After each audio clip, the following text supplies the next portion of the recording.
Mass Effect. Sorry, I had the thing on where I can hear myself. That Mass Effect soundtrack is pretty dope, I've got to say. Oh no, Avi was here and then he was gone. Hi Morgan. Ollie, are you awake now? Spider shield assemble. Sounds like a cult. How are you guys doing today?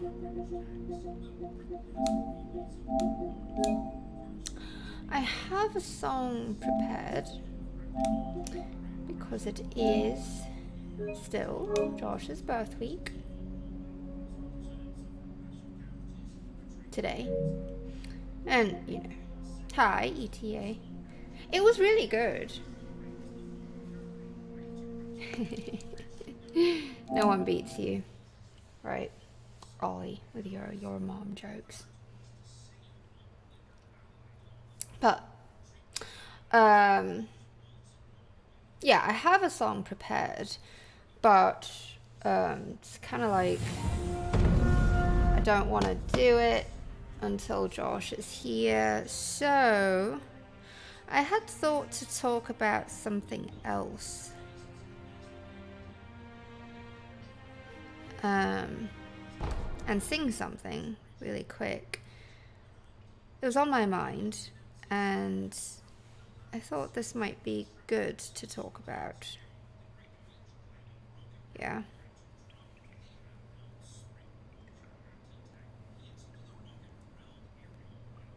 One thing, I gotta text Josh.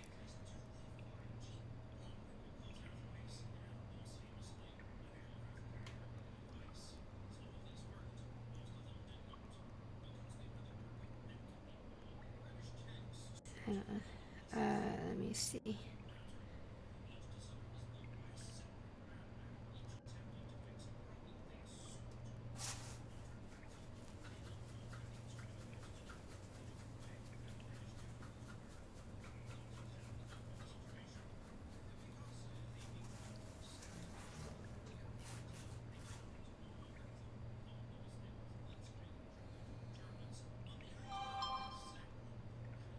All right.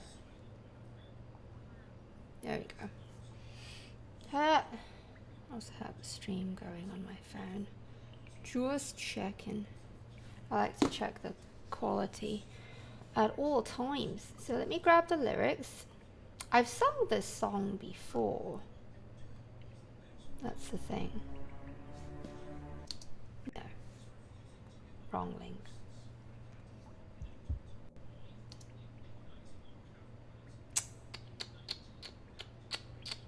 There we go. Alright, here we go. I have a song. This is a song that Avi requested a long time ago. And you will, dude, you're 2 months away, Ollie, from getting the Dragon Crest shield. It's gonna look dope. But yeah, this is a song that Avi requested a long time ago. And it really pertains to this run, I think. But also, I'm thinking of a couple of people who are going through some rough times. A couple of people. I'm not gonna call them out because, you know, I'm not a dick like that. And this song, this song makes me think of them, and they make me think of the song. So I hope that singing this won't be, you know, insulting or anything. It's not. It comes from, you know, a very genuine place of concern, and I know, I think I'd like to say that I know what it's like. I can empathize at the very least. And I have a painting, actually. Well, it's actually an illustration to go with it. That fits the theme, basically. Are you ready? So this is, yeah, this is a song that Avi had requested a long time ago, and I tend to hum it every now and then because it is quite catchy. But the words really mean something, because it's not doing things that's difficult, is it? Because when you're doing it, you're doing it. It's the thought of having to do something and having to take that first step that can be so daunting, especially when you're so encumbered with whatever that you are going through. It's hard. It's hard. I would say that it requires probably one of the greatest forms of courage to take that first step, to get up and walk again. And here's the song.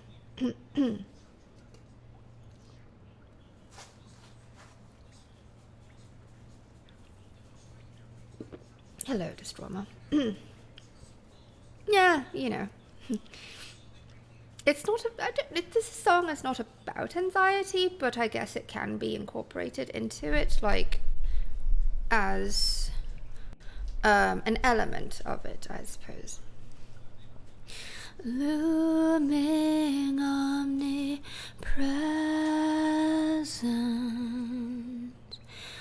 this task ahead, this task at hand, ominous and daunting, crippling undertaking.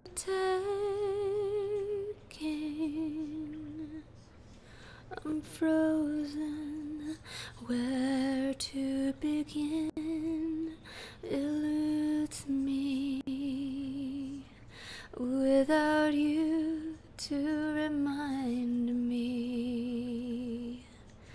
And just take the step, and just take the swing, and just take the bite,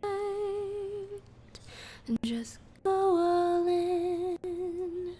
Where to begin eludes me, rooting ever deeper, this massive endeavor, ominous and daunting, crippling undertaking.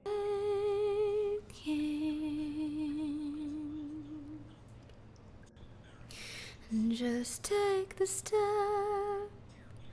and just take the swing, and just take the bite, and just go all in.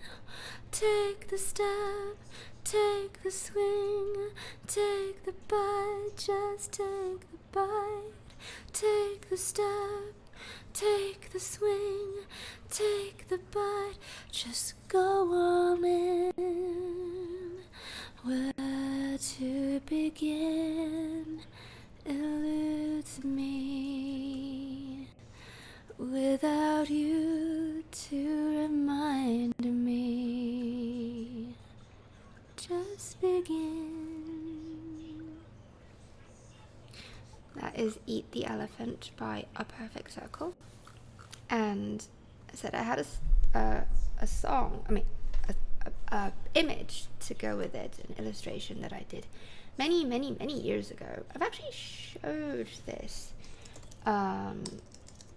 before, I think. But I have to add it as a source in Streamlabs, so I do beg your patience for just 1 second. Thankfully, I am super well organized. And that. So, I'm going to move this to the proper folder. I have a folder for artwork. Right in here. Alright. Oops. Did I do it? Hang on. Sorry.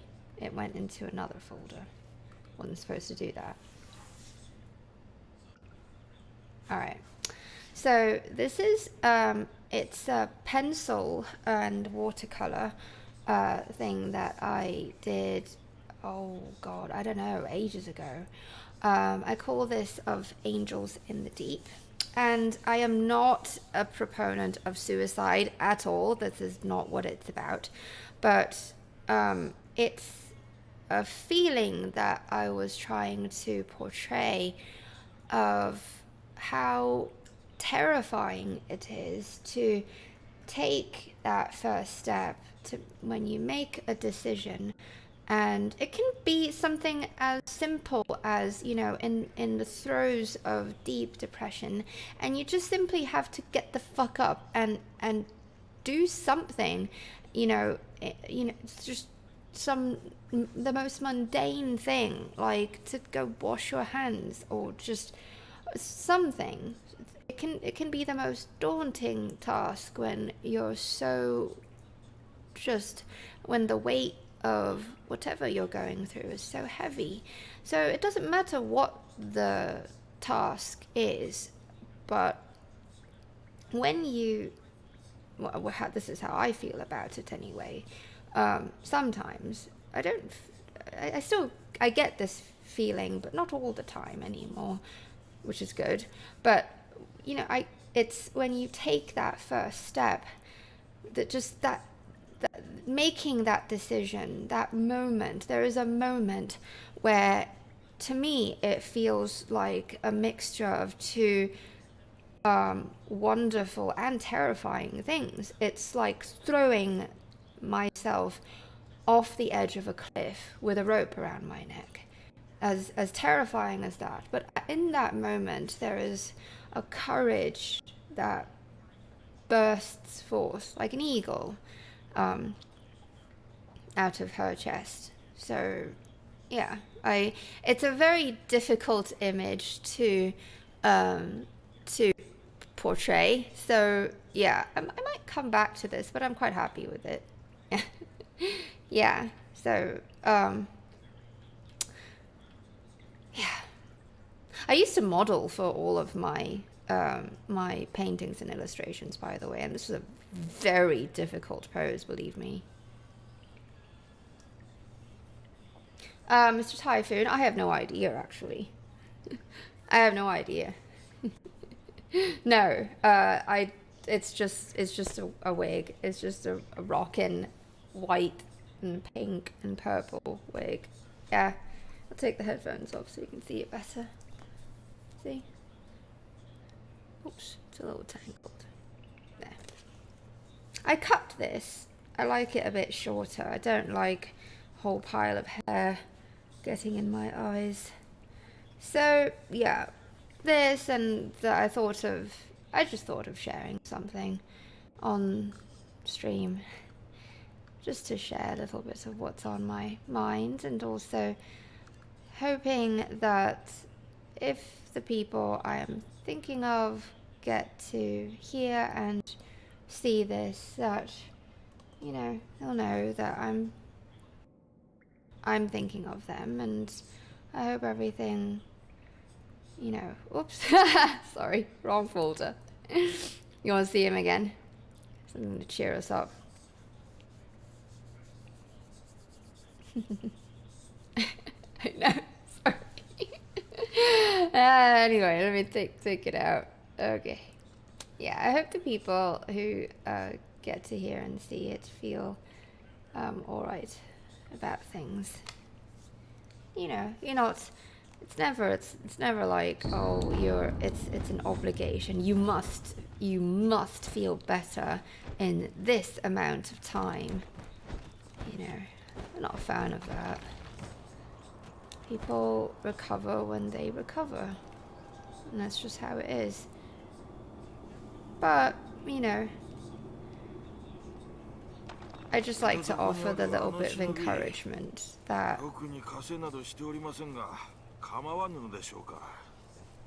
sorry, I can't talk when this guy is talking over me.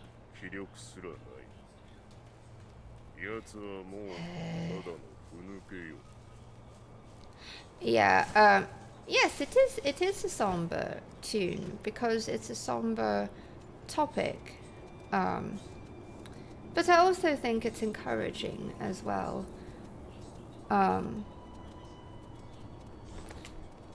Eat the Elephant. It's a great title. The Elephant in the Room. And anyway, yeah.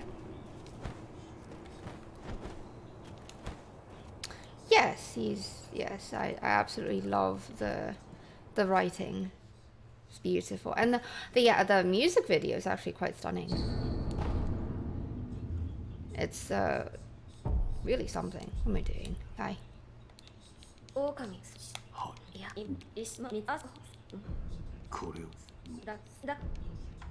I really want to know, guys, this is a very serious question. Is there a Nicolas Cage movie that you can take seriously? I'm serious. Like, you know, can you look at him and take him seriously? I can't. I just can't do it. Omae? Nani? Hi.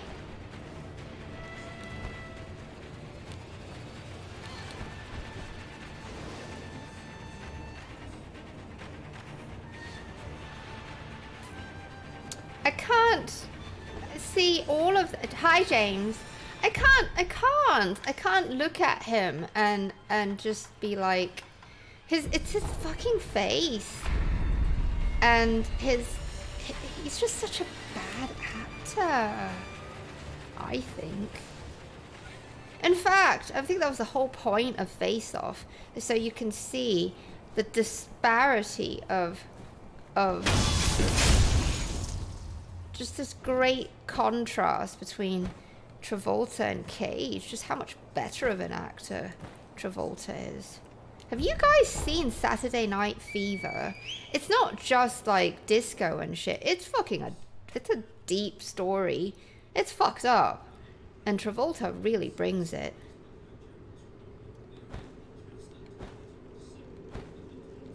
I have not seen the Unbearable Weight of Massive Talent. Is that a bit of a joke?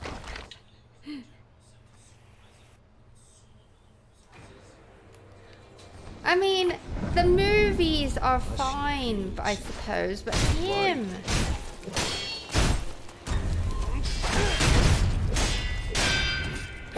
Did you see that? That was a bit weird, wasn't it? I got a head stomp and a hit.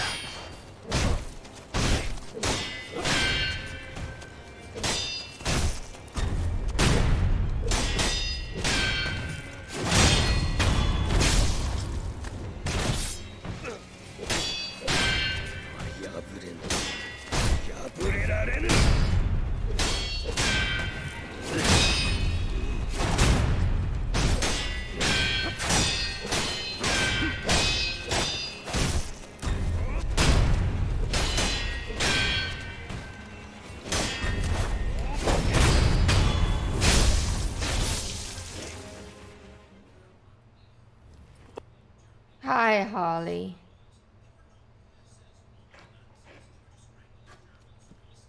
I don't know. I don't think I've seen anything that shows Nicolas Cage as being talented.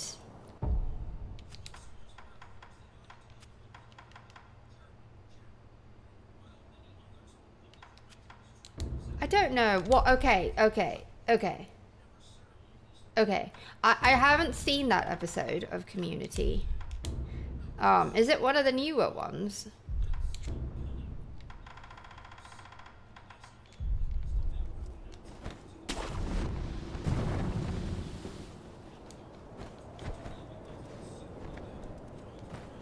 I can't believe you've all seen so many Nicolas Cage films. Please don't tell me that you go see it because of him. Is it out of morbid curiosity? Like you just want to see how Nicolas Cage will amuse you in this one? Is that how it is?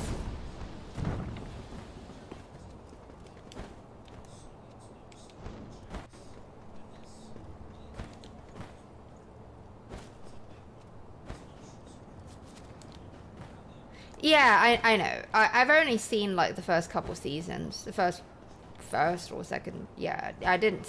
Yeah, I didn't follow through.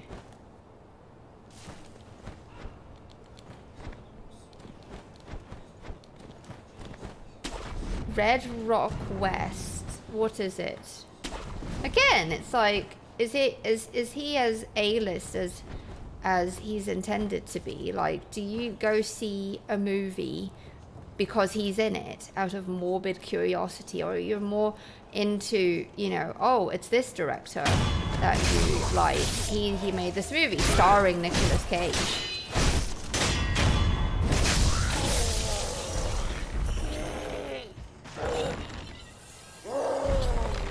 I don't even know how I got into Face Off.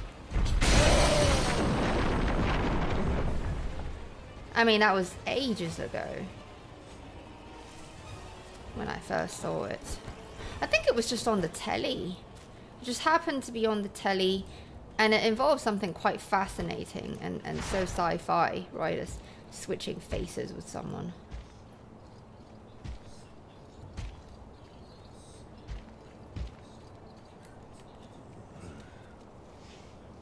Your mom is good, Morgan.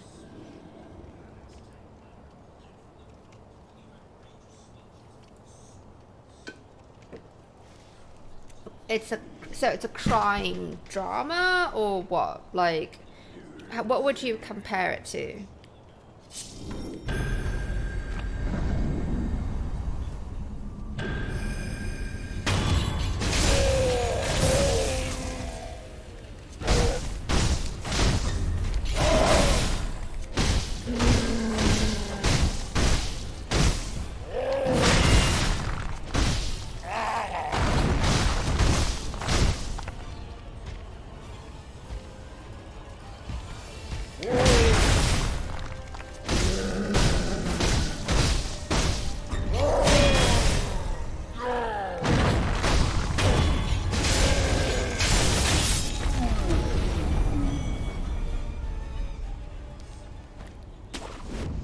Well, I want to know, since I mean, I don't think I'm gonna see that whole episode. Would you mind summarizing, you know, how hard it is to resolve the two types of Nicolas Cage we see? What there are two types of Nicolas Cage? I didn't even know.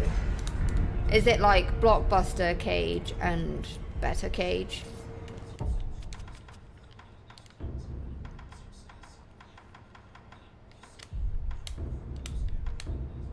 I had very stupidly racist thoughts just earlier. I don't know why. I blame it on Ollie. I blame it on conversations with Ollie. I was thinking, well, you know, I love coming up with names, right? It has nothing to do with what we're talking about now. I'm just rambling. I was thinking of Native American names for objects.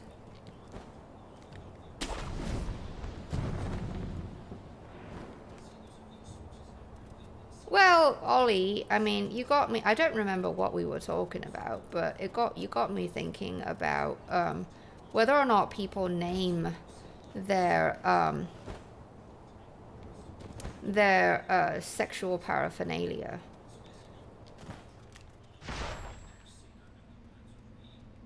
Well, it's also because we were talking about orgasm cake the other day, I suppose. Yeah. Yeah, but I was wondering, yeah, do people name their toys, their fleshlights and such, like, and give them Native American names, like, you know, a vibrator, call it 10 thumbs, or sitting joy, I don't know.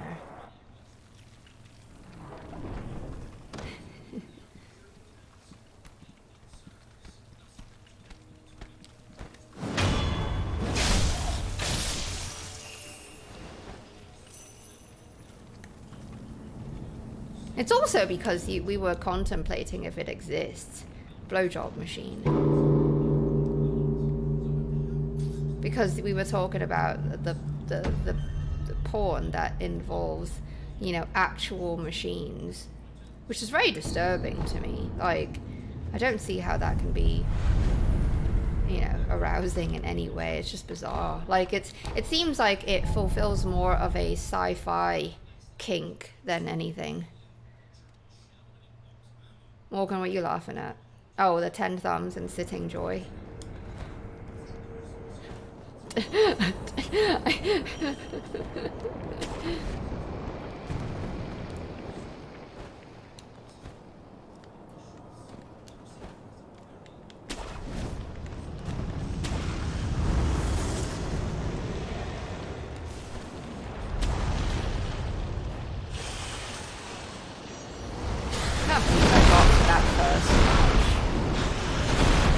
I'm also looking at what James is typing. Alright. Sitting joy, not sting joy. Sitting joy. Yeah, 10 thumbs.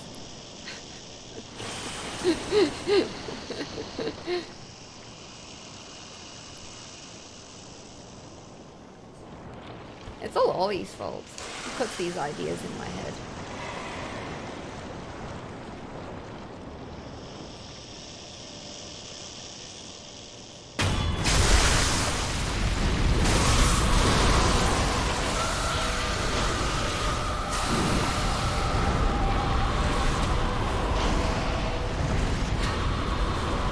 Oh my god, James, that sounds awesome. And I love our bed. Well, Ewan Howe and Hamilton, congratulations for delving into the key world of Ashina. How far have you gone? Are you having fun with the combat? Or is it a bit of a trick for you to figure out?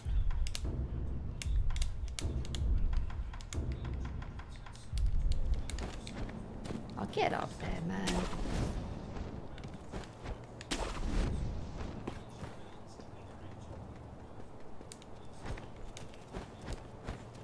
How did you not see me there, Charlie Sniper? Sting Joy is not bad either, but like, I'm not into that, you know. It sounds more like, you know, like a cattle prod or something. Which maybe people do use those to a lesser degree for sexual paraphernalia, do they? I have no idea. Like, that's the thing, like, you gotta, like, in this day and age, right, if you can think of it, then most likely it exists.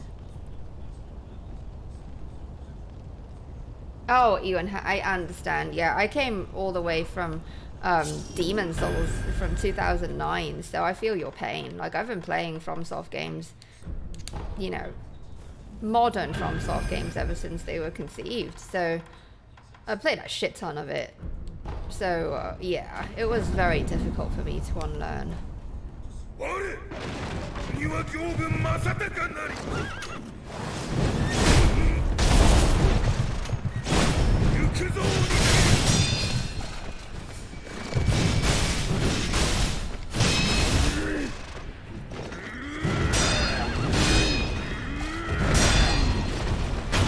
Was it because I was right next to him when I did the Dragon Slash? It must have been.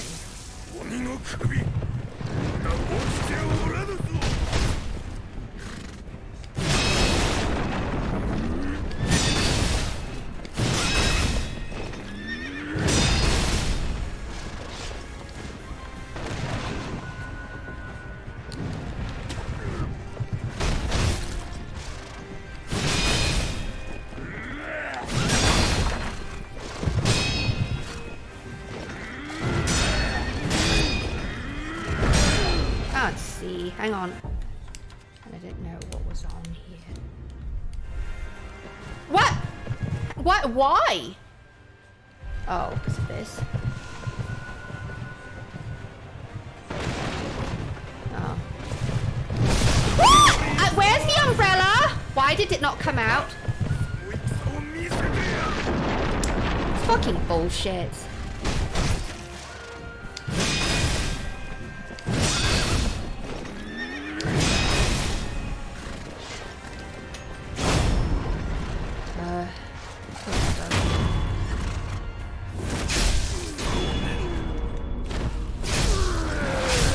I blame Molly.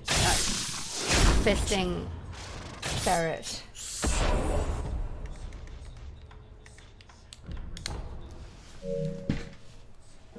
I am not counting that. That umbrella did not come out. It's almost like, should I not? Whatever.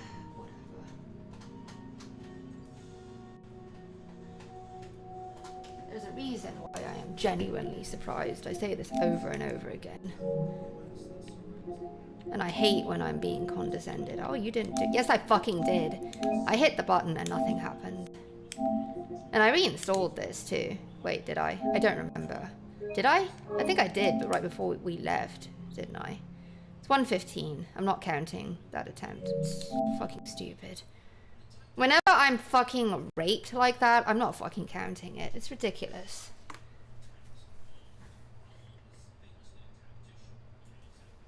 Oh, maybe it's because it's fully charged. Yeah.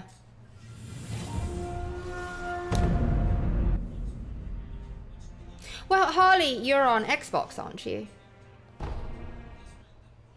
Well, yeah, of course, Ewan. I got hit. And that's not even it. Like, I play on hard mode, and you can't block in under. See, if you look at, I'm gonna explain to you since you're new to Sekiro. Those of you who have heard me say this over and over again, thank you for your patience. So you see, so I'm playing Hudless, no HUD. It's actually easier that way. I highly recommend it. I am not joking. Every single person who, you know, who went for it after much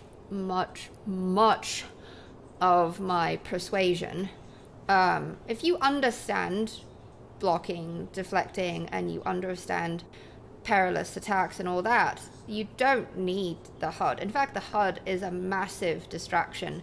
Those posture bars and the boss's health bar, you don't need to see those. They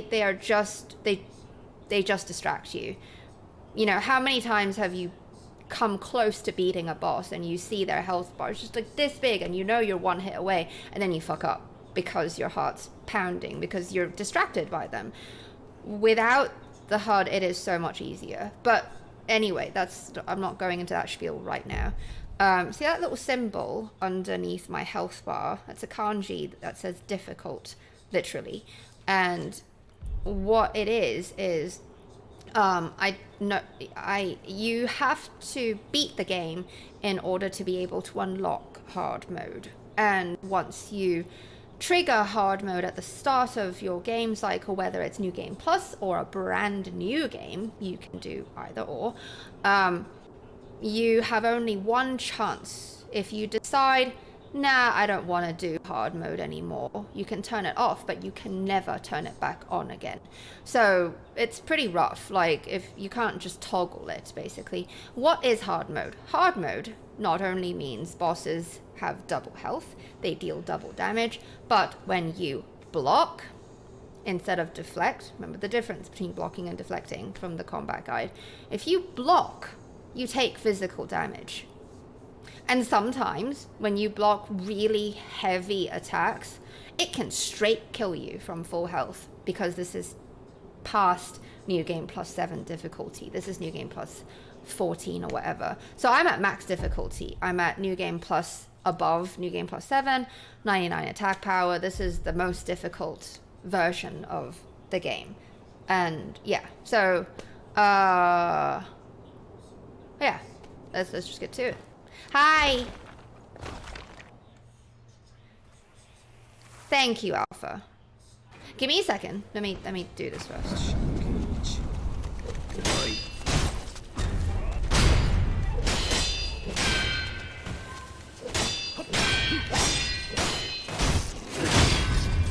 Why did that turn into a... How is that a block? Yeah, no worries.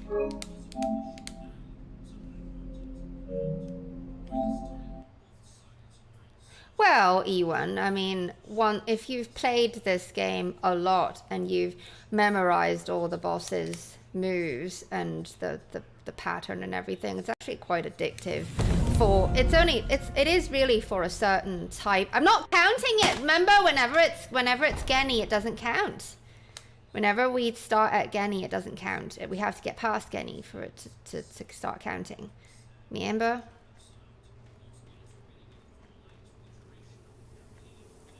Oh, restart. Fixes it. Okay. Alright.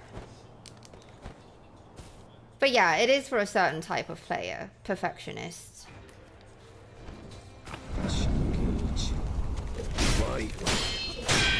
I get a lot of satisfaction from hitting him. Out the gates.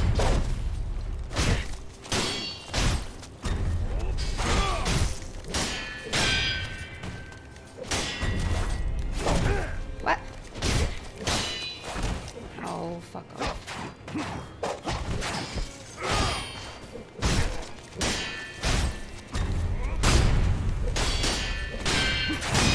Hey, oh my god, camera.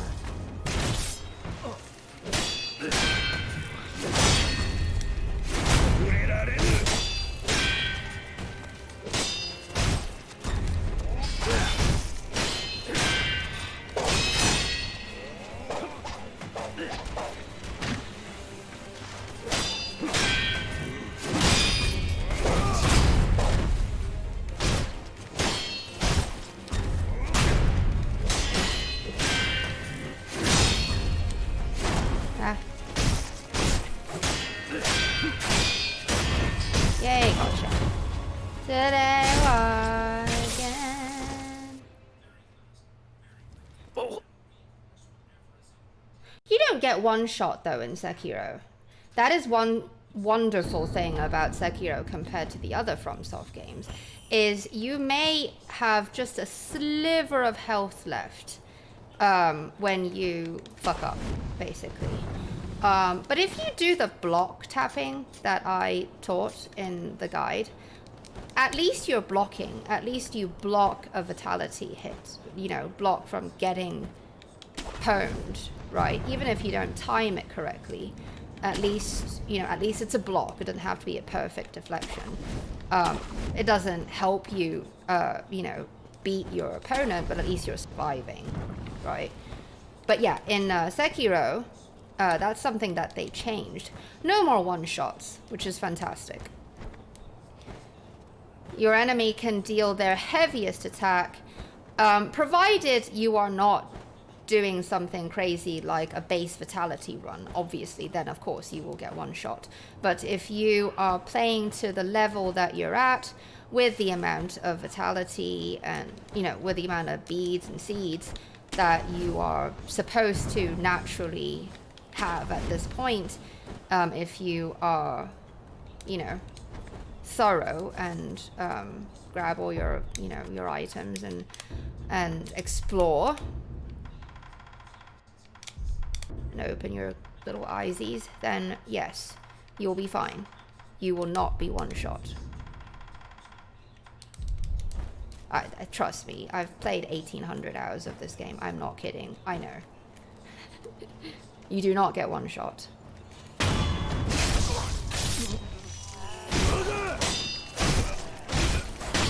Unless you're doing hard mode, you know, that sort of thing.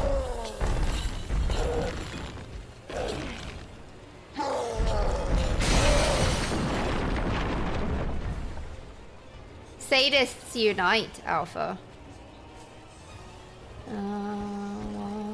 We were still talking about Nicolas Cage, though. Like, I mean, I just don't see any depth in his abilities. Like, you know, I look at any role that he plays and I just see Nicolas Cage. I don't see him transform into the role that he's in.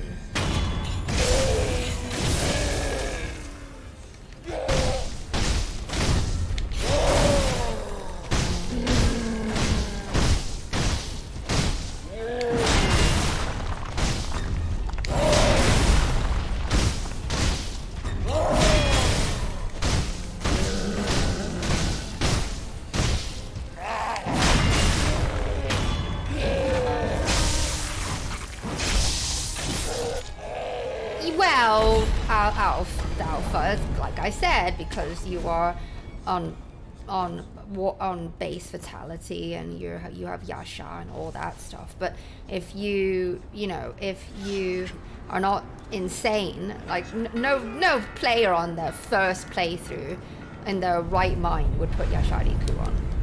Seriously, come on now. It is an expert level buff, right? I sure as fuck never used it. Well, I did use it, and when I saw, oh my god, it cuts my health in half, fuck that, no. Not worth it, taking Arco. In fact, though, I think it's been patched. But I swear to you, back when I was playing the HUD and I was doing a lot of experimenting for the guide, because I wanted to have the numbers correct. Well, okay, so Arco gives you a boost of 12.5% more vitality and posture damage, and Yashariku gives you 25% of vitality and posture damage at the cost of half health, right? But the thing is, I'm pretty sure back then that while Arco is not as powerful, it did more posture damage. Yeah. But it didn't say in the item description, but they don't give you fucking numbers either, don't they? I do like her own brothers. I like them very much.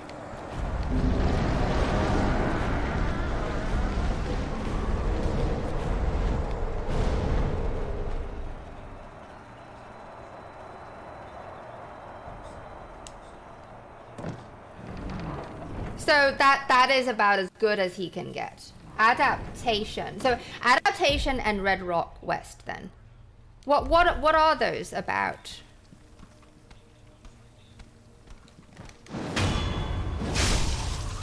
So Ewan, if you like, you can come this route that I went and come here and do this. Ring this bell. Now, it tells you, it says, oh, it makes the game harder. It doesn't. It's a reverse placebo. It just tells you, oh, your game's harder. No, it isn't. You just get more shit.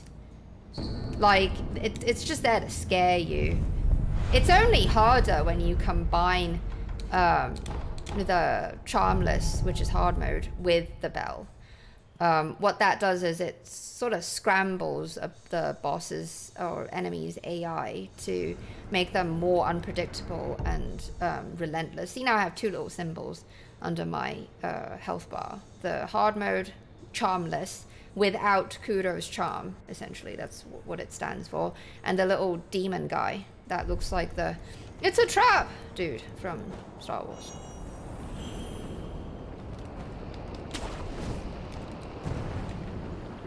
He does look like it, doesn't he? He looks like a little baby Admiral, what's his face? God damn it, I can't fucking remember his name right this second.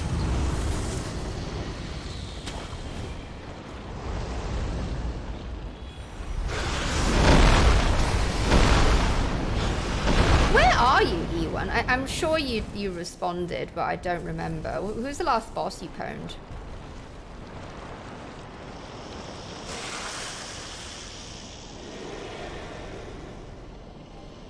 Thank you, Admiral Akbar. Thank you, Alpha. Oh god, that's horrible that I don't remember. As a dyed-in-the-wool Star Wars fan, it's right shame. I should smack myself.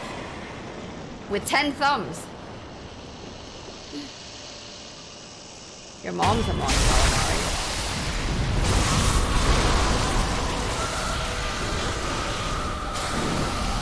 He's aware that many bottoms died to give us this information. About 10 thumbs.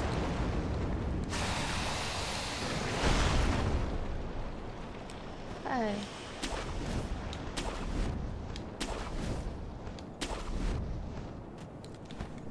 What's Zoldberg? What are you talking about? But yes, Alpha, really, in new game. In new game, without Charmless, Demon Bell does not make the game harder. I don't think so. I don't think the bosses have more health or whatever. Like, or I don't know. Like, it's not like it's. I'm pretty sure that that's what I've tested out. Yeah.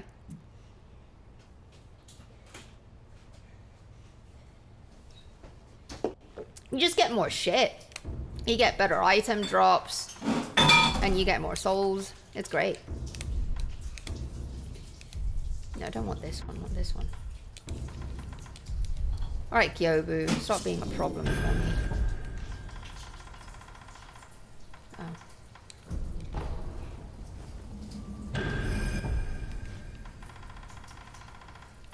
Oh, you'll be fine. You can cure that in a bit. The dragon rot.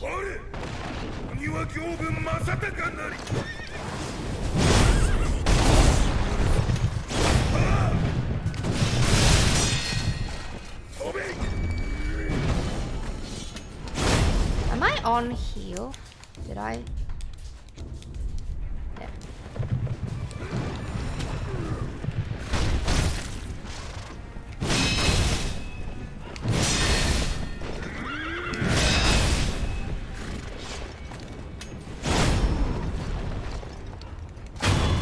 Get over here.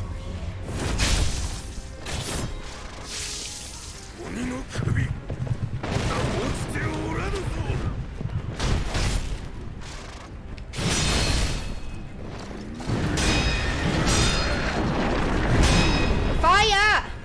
Fire!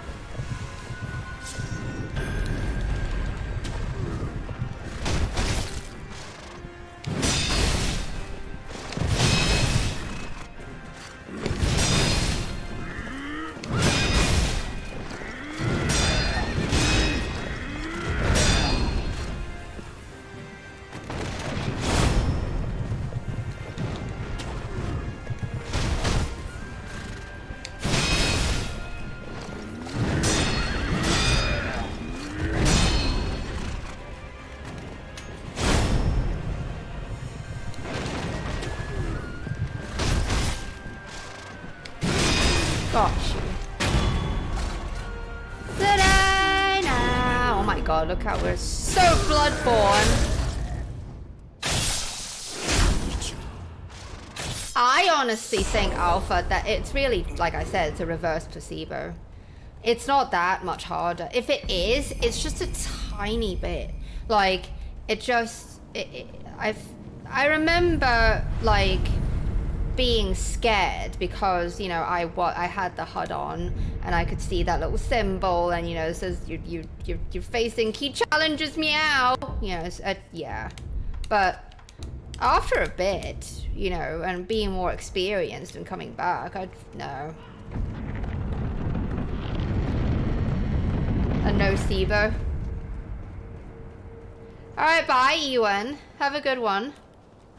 Thank you for popping in. We have a Discord if you want to join. The link to join is in the description of this video and also on the banner of the channel page if you want to join our Discord.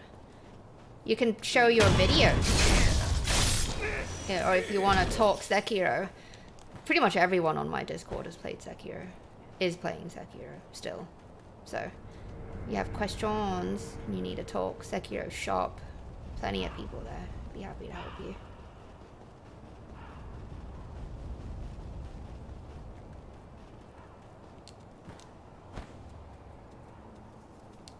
I honestly think, Alpha, that it really only matters when it's combined with Charmless. I do notice a difference of Charmless without the belt. I do notice that. Thank you, Morgan.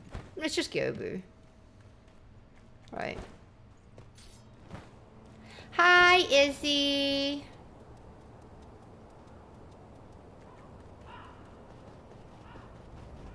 I just caught you.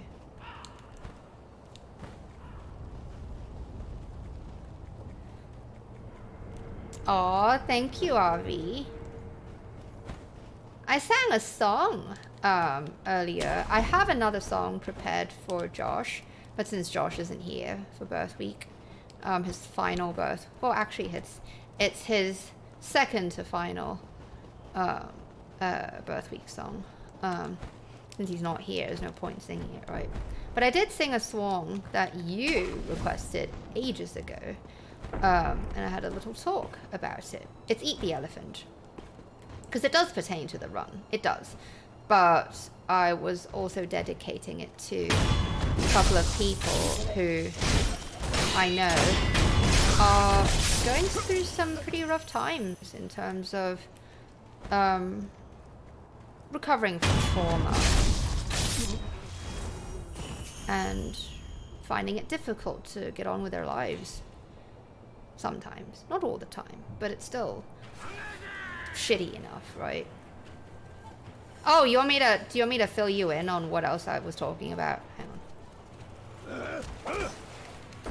So, it's all Ollie's fault. You know how God, why'd you look that way? Look at me.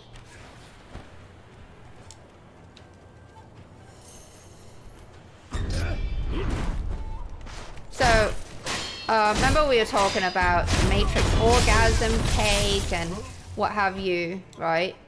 And it got me thinking.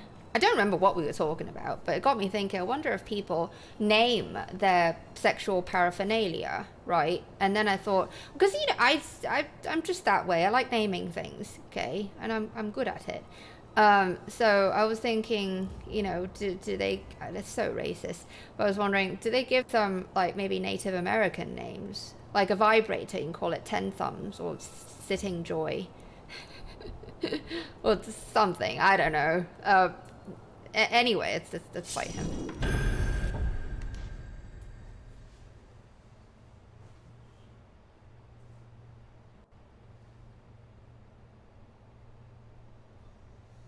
Oh, nice pasta. Which greatsword did you make? You might have been over-leveled. How quick of a fight was it? Congratulations on beating Sif, though. You monster! How could you? How could you have killed Sif? Sorry, no. He's the required boss. You have to do it.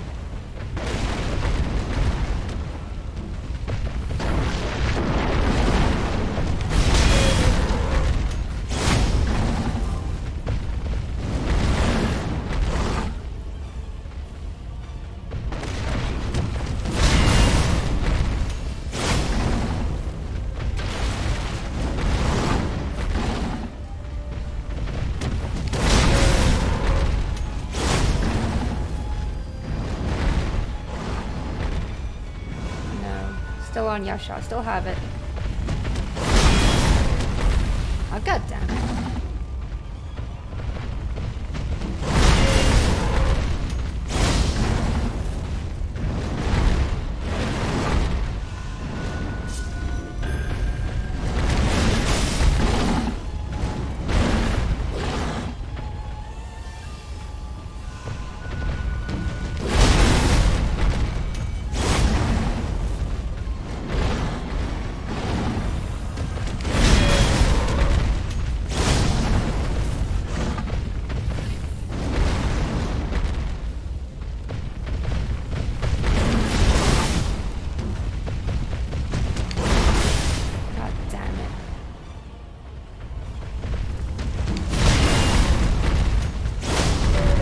Jason.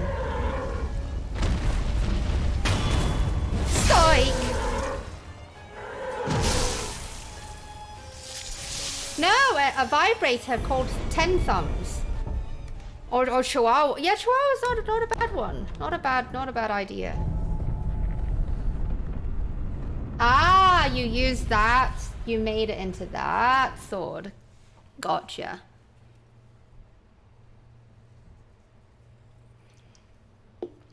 Next playthrough, Pasta, if you want to, since you are enjoying DS1, if you make Artorias' sword from a broken straight sword, you'll get something else. Long finger. Well, that's not for a vibrator then, is it? Then it's a dildo, right?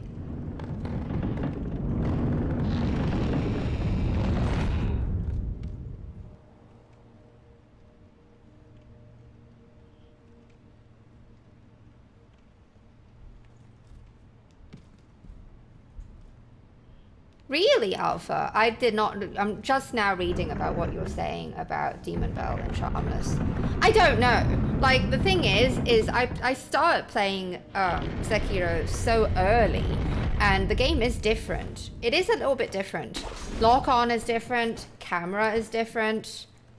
It used to be, like, naturally, when you're like in combat especially, the camera isn't as low to the ground looking up, which I don't like. I prefer it to be more dead on, personally, just a tiny bit more. It was very disorienting when they changed it. That I think happened with the 106 patch, if I remember correctly.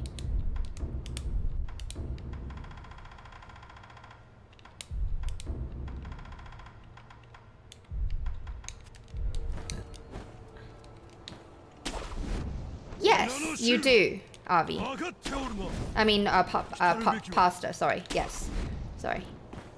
Yes, long finger. That would have to be a dildo, wouldn't it? You don't need long fingers to be a vibrator. You need to have 10 thumbs.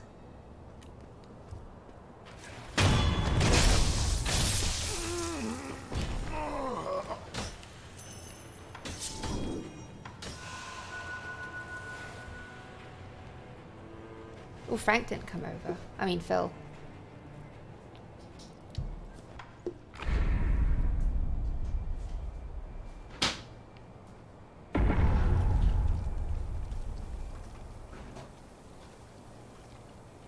Not to some people, Avi. It's the reason why they would buy this vibrator.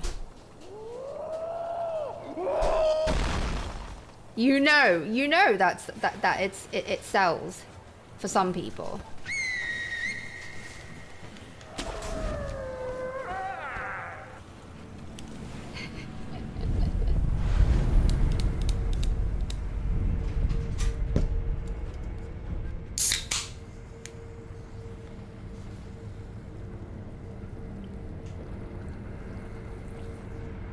Oh God, Pastor.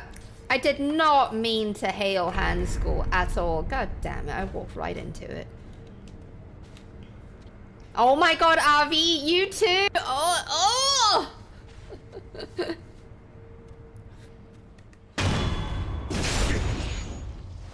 You know that's why all those appendages in Elden Ring, right? It's all for the vibrating.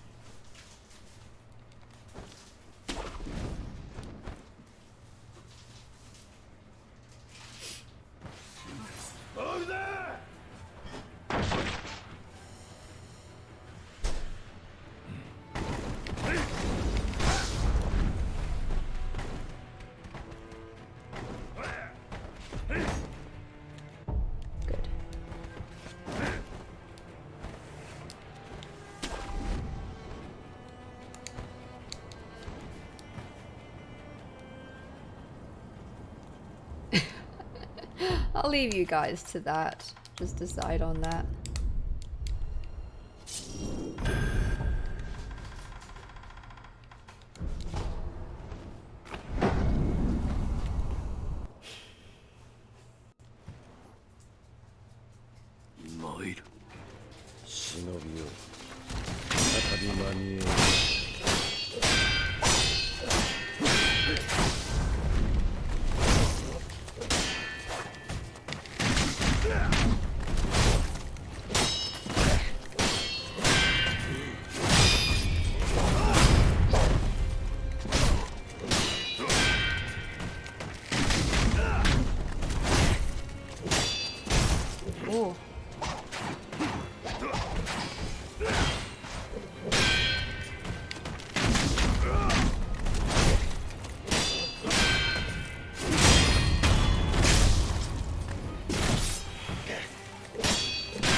Little giant Robo, greetings. Very happy to see you here. Constantly working at the best vibrator, oh my god.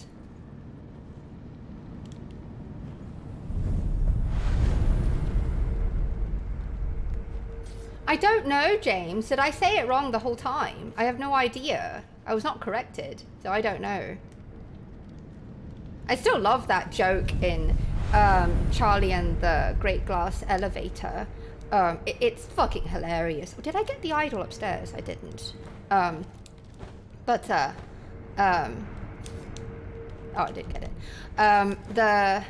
Remember, the President of the United States, he had to call all the key countries, right, because of the crisis that's happening Keeley in space. And he tries to call the hotline to China and gets like a noodle shop instead or something.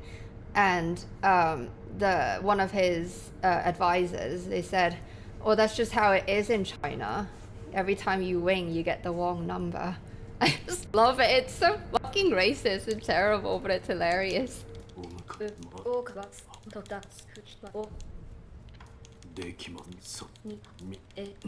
You mean Ewan? But I say it like Ewok. Hi, Josh! Your face looks nice. It's so great! Pastor, I have yet to beat her. I have to get back to Elden Ring and platinum that thing with halberd only. But yeah, Alpha, it could be. That Roof Dad fight is a pretty fun but tricky one to fuck around with. Did you manage to do what I did? Cancel his smoke bomb with projected force from the umbrella? Ewan. I didn't know. I had no idea. I didn't know it was pronounced that way.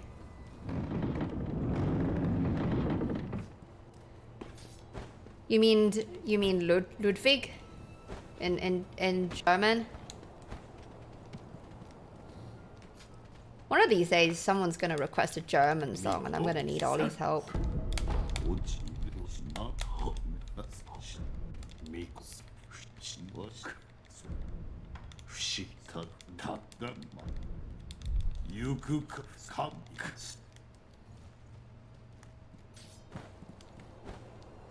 Is it Ludwig? Ludwig? I don't know.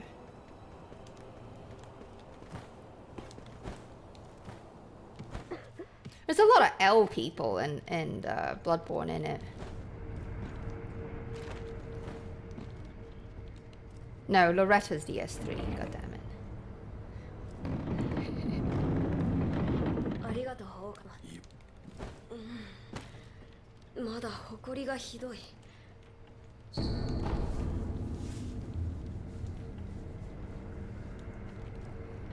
Ludwig.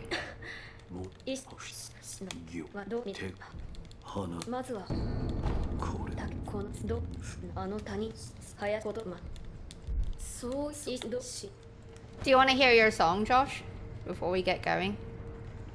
Well, that's what I said, Loretta in... Oh, there's a Loretta in Elden Ring? I didn't know that. Well, I don't know their names, because I had the HUD off. Let's go behind here where the fucking thing isn't so loud. Alright.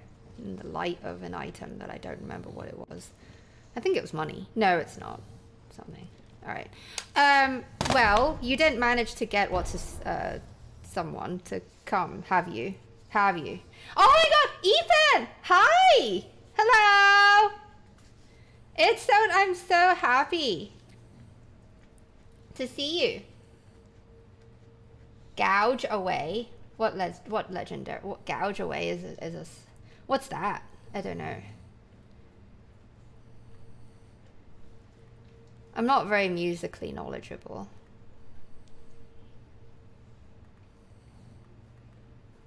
Give me a second. I need to test the mic. 1 second.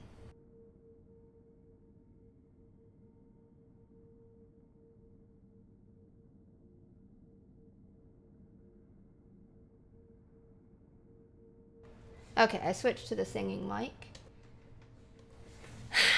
Happy birth week, Josh. You lucky dog. Our unicorn who gets 5 birth weeks long sung for you.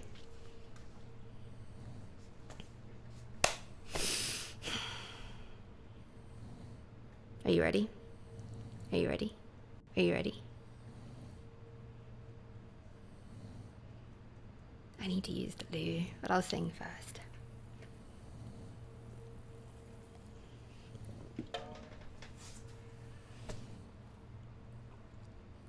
Out in the deserts of Arizona, I can smell the pheromones of saguaro. I set up my camp out in a place. Coyotes are approaching into my square space. Welcome to the ganja. The sun is set, it is time to build a fire. So I just grab shit. Here I am, just grinding sticks and stones. Chaos I ask of you, all I want is a goddamn spark. So I made it happen. Finally we can enjoy the night, just being us in the moment, enjoying our dopamine. You can see there are scorpions on the rocks, waiting for the break of dawn. Rattlesnakes rattle to the hot breeze. This is exactly where I want to be. This is exactly where I want to be. This is exactly where I want to be. Miles away from the drama with all my coyote friends. The roadrunners running, the hawks are all flying, the foxes are out trying to scavenge the dead, while y'all sit here wasting away. This is the life, this is the life, this is the life.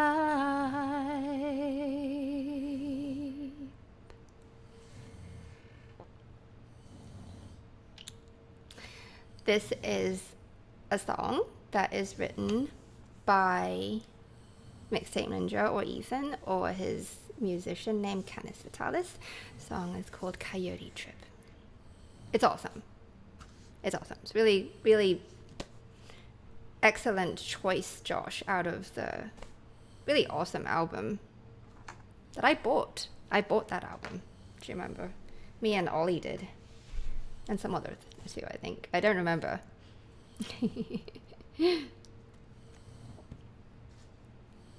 Yeah, it's a transporting song. Did you help work on it, Josh? Because I know you helped Ethan with the album, right? Am I remembering correctly that you did help Ethan a bit?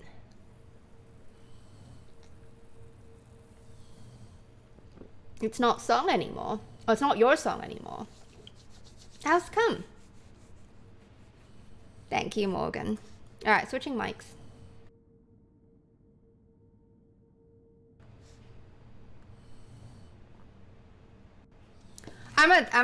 Let's play a guessing game. What is this item? Do you remember? Who here among you is so nerd that you remember what this item is? Ah, okay, Josh, gotcha. And yeah, Ethan, why is it not your song anymore?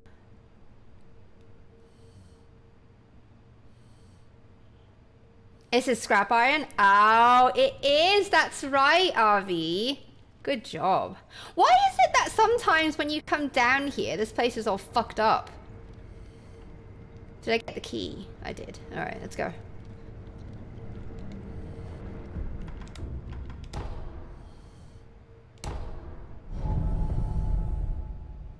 Your mom's the halberd of truth. You got home rather early, Josh, didn't you? Good job for getting Ethan on here, though. And Ethan, I hope I got the lyrics right, because now I'm Morgan here is empathizes, because we're exactly those type of people. I am horrible at discerning words in music. Like it has to be like enunciated so fucking like really overtly clearly for me to be able to make out every word. So sometimes I'm not sure. So Steve the Stroma and Josh, well, Steve transcribed the song, the lyrics, and Josh did a once over to make sure that that it was okay. So I hope I didn't get any of the lyrics wrong. You got them right? Oh, good! Yay! Well, it wasn't me who got them right. It was Josh and Steve. It is a bit of a disability, isn't it? Yeah. I need to use the loo. I need to use the loo, and I need to make myself a cup of tea. It's that time again. So I will put on the Mass Effect soundtrack again for you. You right? Yeah? Yeah? It's a banging soundtrack. Actually, it's a trilogy, so there's 3 soundtracks in here. Oh, god damn it. Why is it? I'm holding shift. Yeah.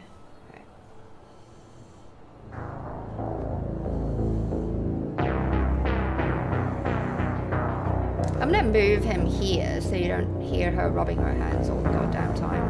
Alright. I'll be back. Less than 5 minutes. I'm glad you're happy, Ethan. We love you. Enjoy music.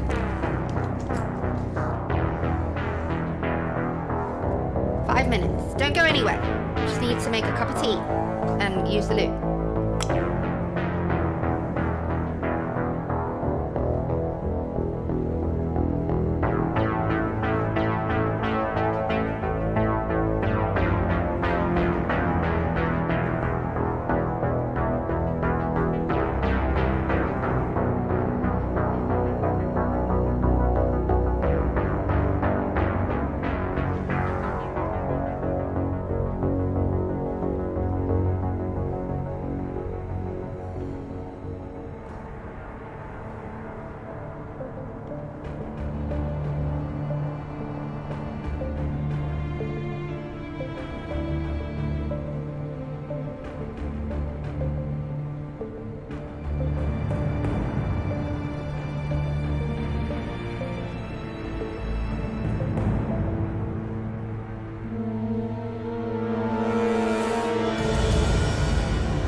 Morgan.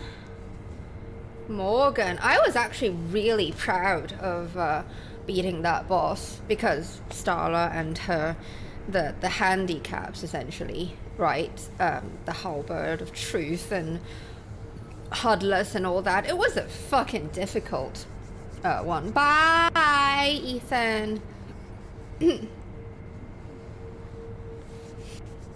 Yay, bye, Ethan. Yeah. So, Josh. Good job for getting Ethan in here. But, so we were talking about something earlier. I think it might actually, in my subconscious, it might actually have something to do with you too. But I blame it mostly on Ollie, because Ollie puts all sorts of weird thoughts in my head. But remember last night, you know, Kevin was all, oh, well, last night when we were playing, we were streaming GTA, right? And Kevin was like, oh, did you know that Monday is a Hug a Kevin Day? And, you know, I was curious about that. I was like, how the fuck did you get a holiday named after you? And Hug a Kevin Day, too. And Josh was like, well, I want to give Josh a blowjob day. And, which I think is very fair. Very fair.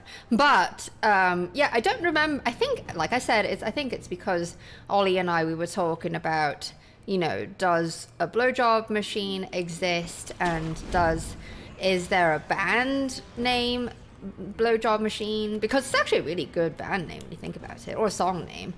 The Blowjob Machines. Yeah, anyway. So, because of that, and just whatever, I don't know how my thoughts run. I do know that I like naming things. You know I love naming. I'm really good at it too, right? I pwn at naming things.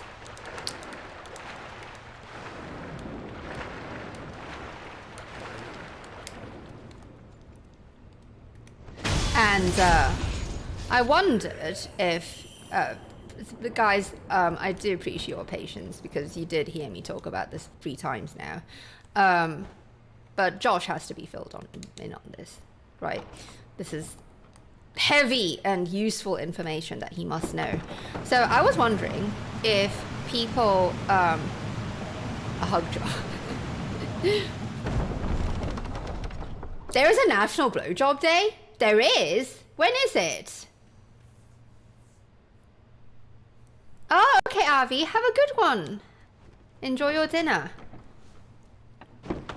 Tell her to subscribe to the channel and watch the stream, like right now. I'm kidding. But I was wondering if, you know, people name their sexual paraphernalia. You know, why not? Why not name them something? And then I thought maybe they could be given Native American names. It's so racist, but whatever. Native American names are fun to play around with. So I thought like maybe a vibrator that's named 10 Thumbs or Sitting Joy. I can't think of more beyond that. It's, you know, it has to come to me. I can't be, you know, actually thinking about it. It has to come to me. All things that are inspirational are like that, eh?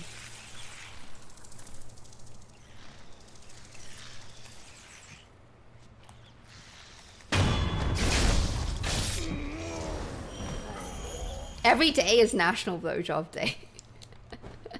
That's a good excuse, isn't it?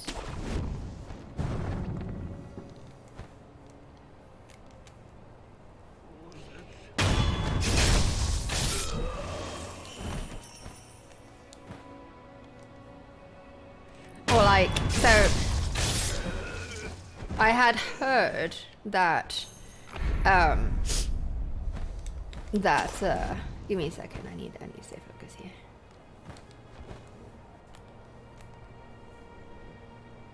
Alright, I had heard that,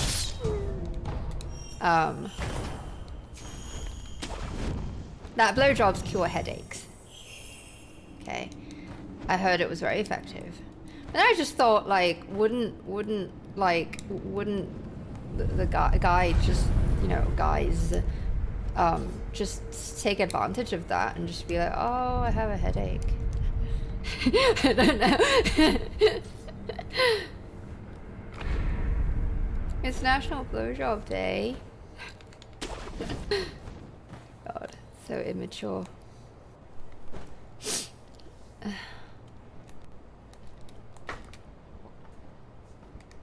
But it's so specific, right? National Give Josh a Blowjob Day.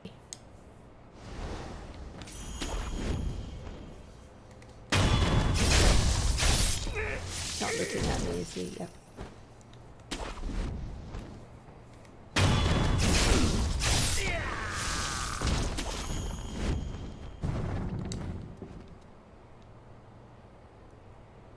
Ah, well, it's the end product, right?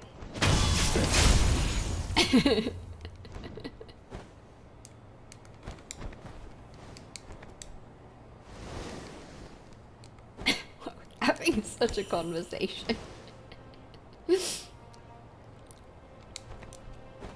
So it can be a hand job then.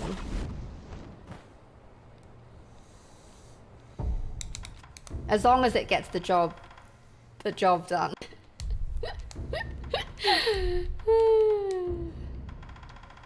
God, we're so immature. It's great.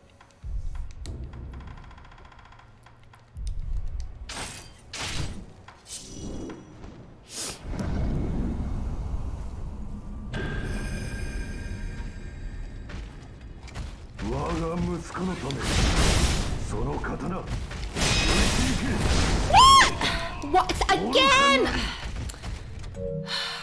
I'll just restart.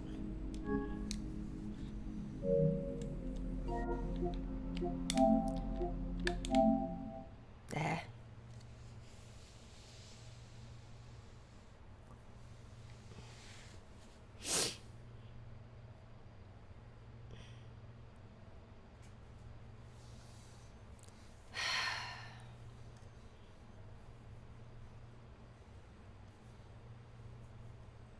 Yeah, I don't think I'm just joking. It is just funny, right, to talk about this sort of thing.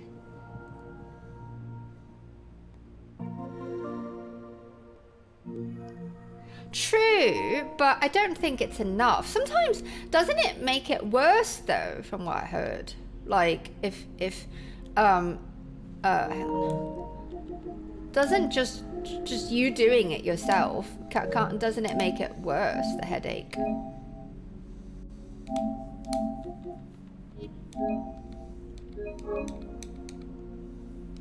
Bye, Avi. So I did that, I restarted. Maybe that's better. We'll see.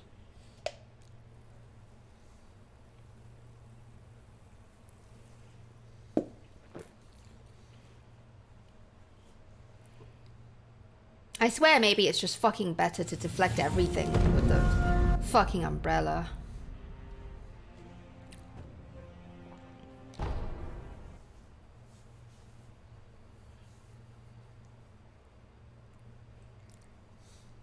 Don't want to put in the effort to cure your headache. Just, I'm just gonna go to sleep. 1:16.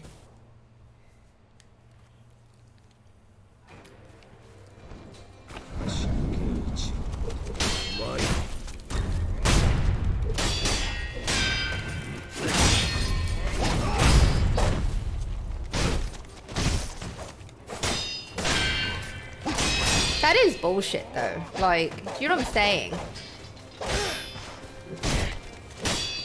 When I hit the button and nothing happens, it gets straight kills, not even a block.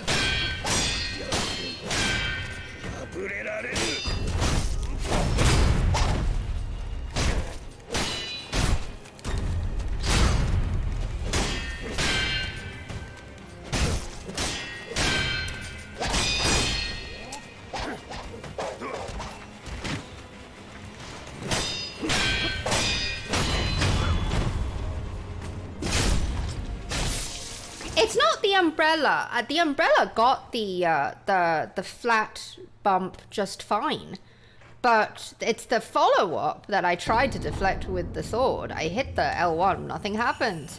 He just got straight murdered.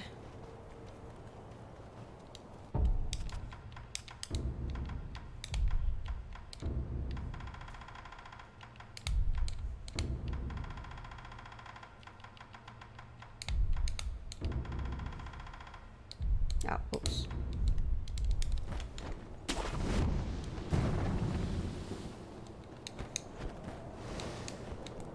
Why is it only Geni though? I don't know. Is it because it's a fast-paced fight? There's a lot of moving around. Is that it? What about Ishin?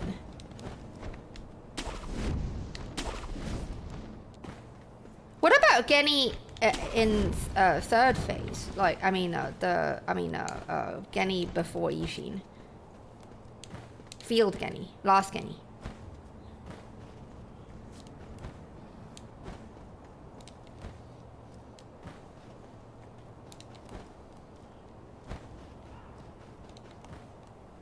Yeah, but Alpha, like, I practice these bosses every single day. Like, I don't have, I don't know.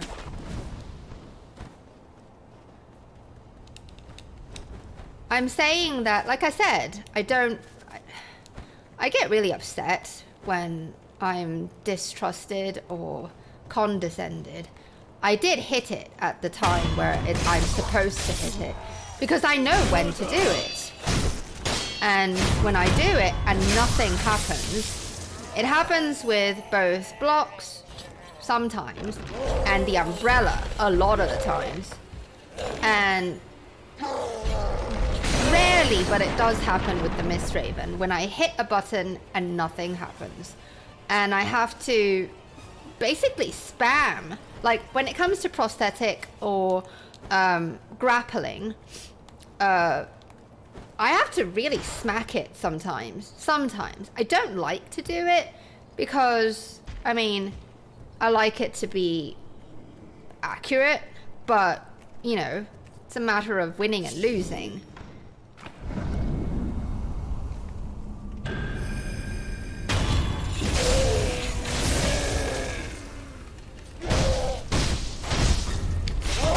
Like just now, I hit it twice actually. And that, I hit it really hard.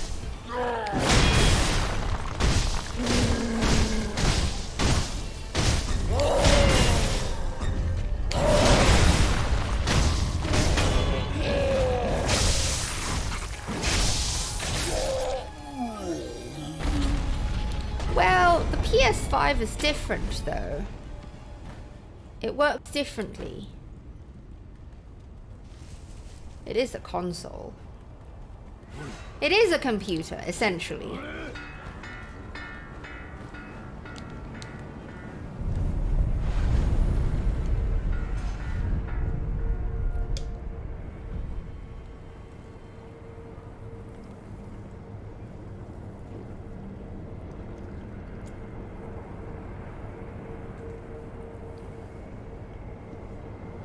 Yeah, Morgan, I really rely on prosthetics. I have to have the feathers and the brella because they are actually more consistent than sword deflecting, as we have seen.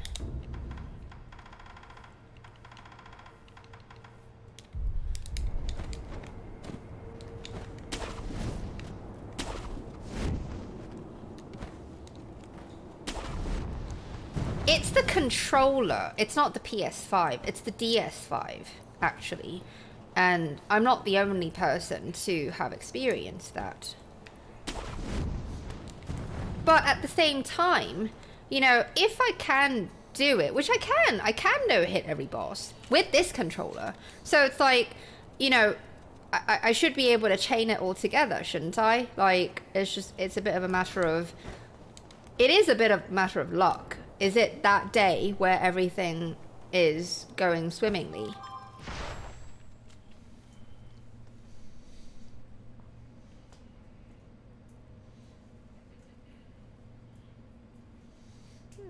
Work email. Sorry. Yeah. I don't think it's necessary to have to invest in, say, you know, a very expensive controller, like a scuff controller, which I've heard they are amazing, and I have been offered one. But I just still think, you know, I'd feel terrible if something happened to that controller, right? Or whatever. Like, I'd much rather just do with what I have, because like I said, I can do it.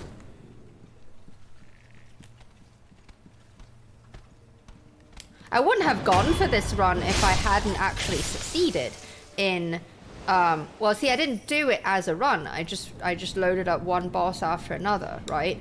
And I was able to chain them perfectly. No hit, no hit, no hit, no hit. But that was on my own, you know, and not streaming, and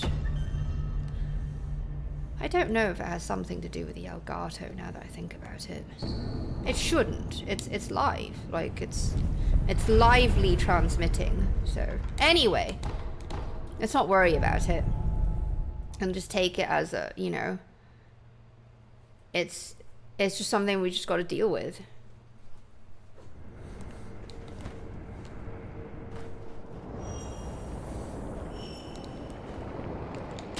But I am all for National Give Josh a Blowjob Day.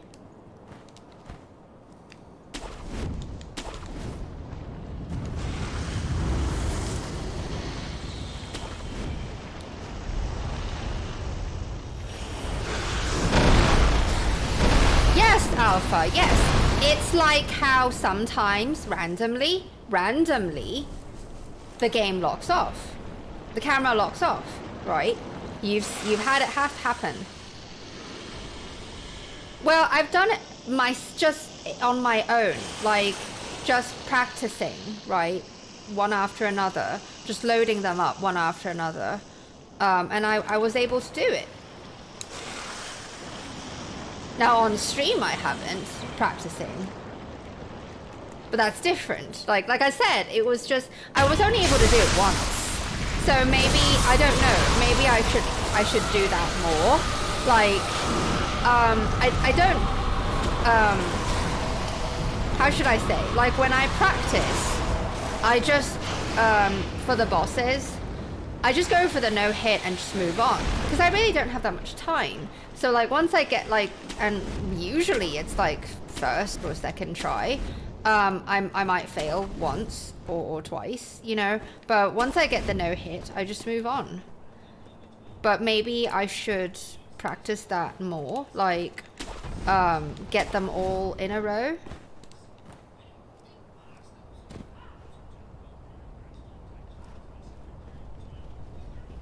Oh my god, Josh. And I always own up to it too, and that's because, you know, I want you guys, I mean, I want you lot to know that, you know, it's fair. I always own up to it. If I'm the one who made the mistake, I'm the one who made the mistake. There is a reason why, you know, I'm screaming out loud in shock and anger, because I'm hitting a button and nothing happens.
Damn it. That's on me.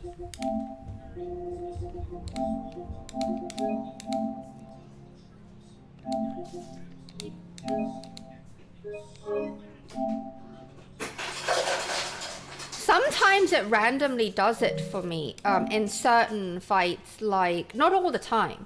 Like Ishin's fight, that's a very typical one, and I know where, like in the arena, it would happen more often, like when you're next to a rock or a wall. That's most definitely, you know, you can expect it to happen, or you know, when you're next to a pillar in Dad's fight, right, in Basement Dad, but not all the time. But then, yeah, like sometimes when they perform certain moves, like thrusts, I think, you just randomly lock off.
Well, yeah, you use a different controller and you're on a different system as well. No, you don't use a controller. You use mouse and keyboard, which is more accurate.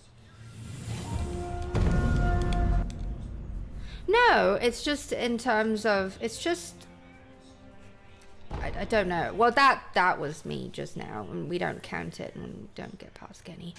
But I am a little bit distracted because I'm reading chat. But it's not your fault. But it's not a you problem or anything. It's just you don't play on the PS5 or use a DS5.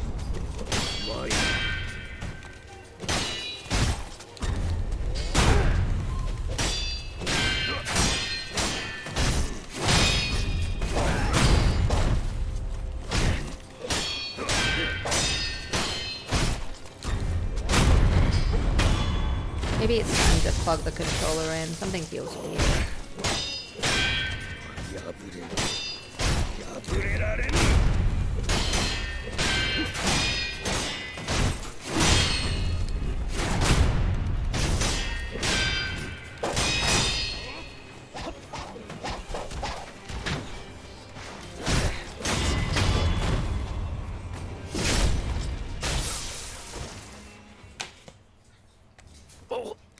Hi, Sir Yellow. Thank you for popping in last night, by the way, with your excellent tips on how to fly the plane in GTA. It's very kind of you, Sir Yellow, especially since the game gave us no fucking instructions whatsoever on how to do that. We're on 117. Much as I don't like it to be, but whatever. I do admit to that. I did block earlier in the Yobu fight. See, like I have to be honest about this sort of thing, you know, because then how can you trust me otherwise? Thank you, Josh. Bye, little giant robo. Thank you for staying for a little bit.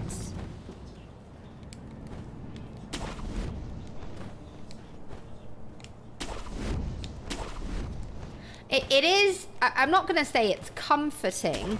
I don't like it to be like, you know, taking sides or whatever, but I do feel a sense of at least some support or camaraderie from people who play Sekiro on the PS5 and they get it. Yes, like the controls, you know, they do this sometimes. It's a big sacrifice for the 60 FPS, I'll have to say.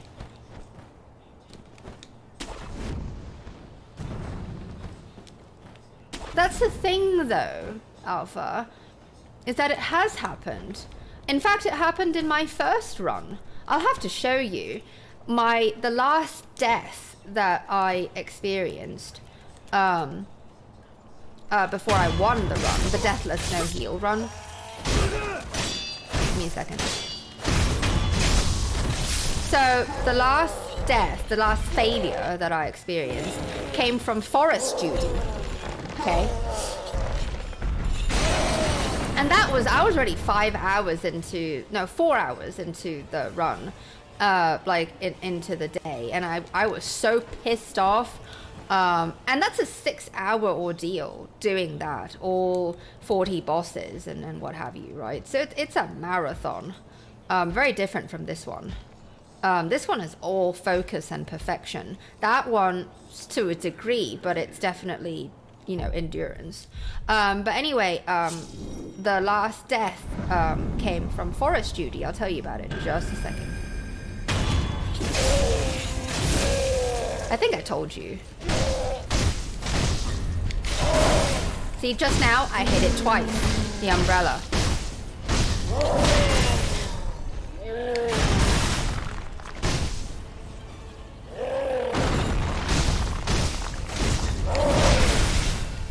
And I have to hit that really hard. So, what happened, and it was a surprise to me, because, okay, I gotta get down there first before I can talk, get down to that idol. What killed me was his super long wind-up palm thrust move. You know the one that takes him fucking 20 years to wind up and perform, right? The one where if you are at full health, if you block it, it will break your posture. But if you don't block it, like if you fail, it will straight kill you, right? What happened and what shocked me, and I slowed this footage down too. I had it recorded, well, because it's streamed, so I was able to go to download the video and watch it. And it was shocking because you know what happened? There was a deflection circle, and there was a sound of deflecting, of me deflecting that palm strike. And then right as that happened, my health went from, I wasn't playing Hudless at the time, my health went from full to nothing in one go, with the deflection circle and with the deflection sound. That's how this game can fuck you over. And believe me, I am used to it. I know what, like, there's so little left, I imagine, that I have not experienced in terms of how this game can fuck you over, or just me in particular.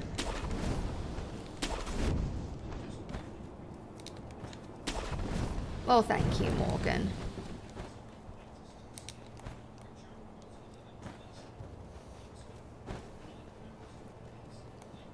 Do you see what I'm saying? Like, it is totally not fair. But I was so pissed off. I was so upset. And my friend Quendra was here saying that you should probably sign off. I was furious. I didn't have words. And I was like, you know, I was fuming. No, I'm not. The fury was enough to fuel me. And the good thing is, after that, I won. So, you know, it's all about how much shit can you endure. What are you playing, Morgan? Elden Ring? Is that what you're experiencing? The latency issue from Elden Ring?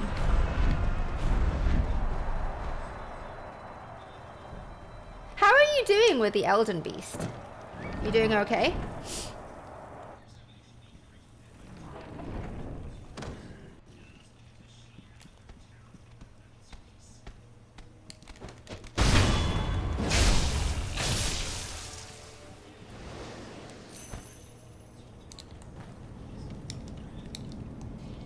I mean, I have the footage. I even showed it in my montage video. I made a montage video.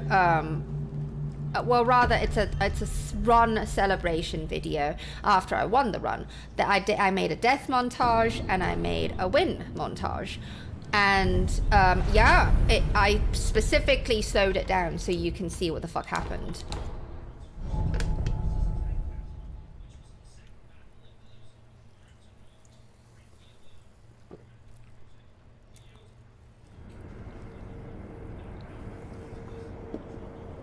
How are you liking Dead by Daylight? Is it good?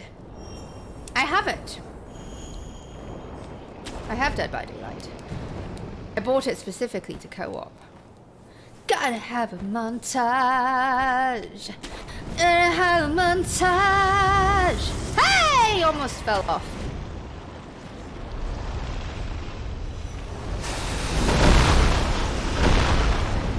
I have to learn how to sing Danger Zone. I'll just tell you right now, someone requested it. One of you patrons. Oh, James, I'm learning a song for you. It's that time of the month. You're due for your 2 songs. Aw, thank you, Alpha, for watching that video.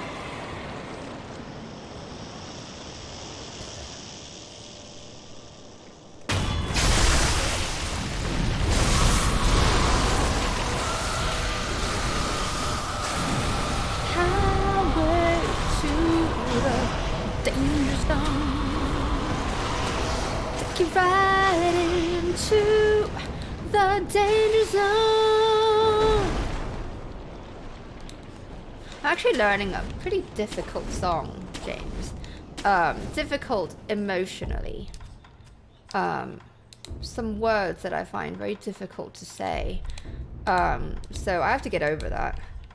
I will.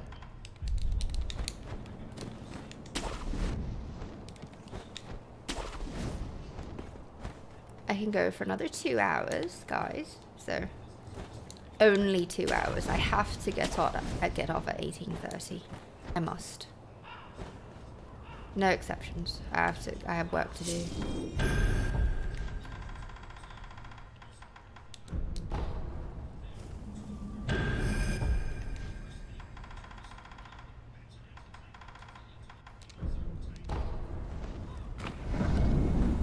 Well, Morgan, join the key ranks of Protector, then we'll be able to co-op.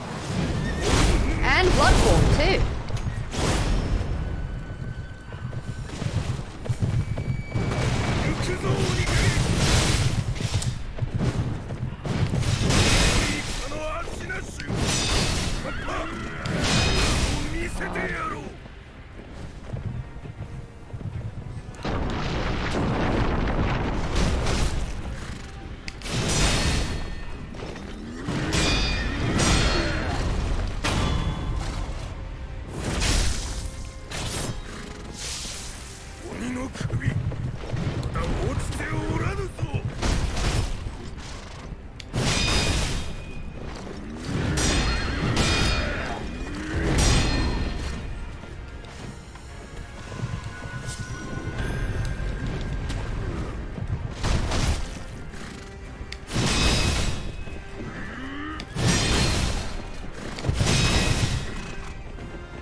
Ah.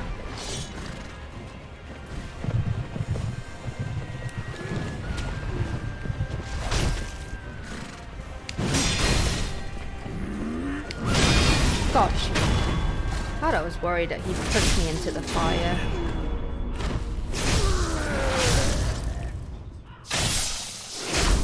No, Alpha, I get it. Like, I understand that you are thinking, you know, logically. It is, you know, of course we would prefer to think that, you know, that it's my fault, you know, and that way there's more control, right? All I'd have to do is practice more, right? I get it. It is very uncomfortable and discouraging to think that there is so much working against us, essentially. And also, I mean, I'm only now coming back to streaming earlier. I do mean to come even earlier than that. Once I can figure out my work schedule to where I'm not doing half of 2 shifts, essentially. Yeah, I'd like to be able to get on like an hour earlier than today. And so, yeah, you haven't been able to see like how the run's been going. And it's different from when we tried doing this in January because, I mean, we were still kind of sort of figuring things out in January. And now we're not. Like, now I have everything down to a key science.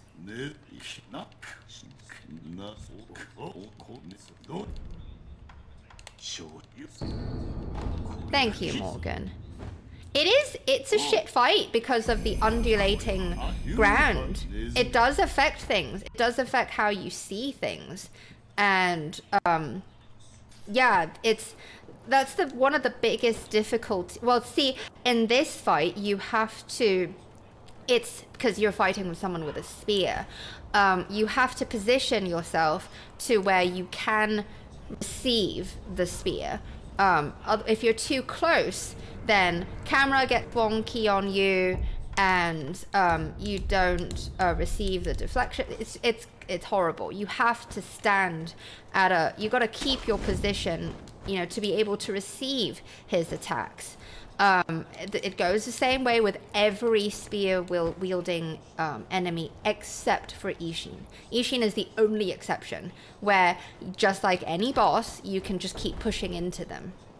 But spear wielding foes, no, and especially Gyobu. Oh my god.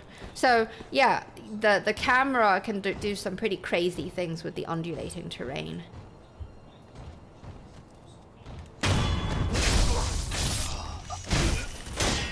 But thank you.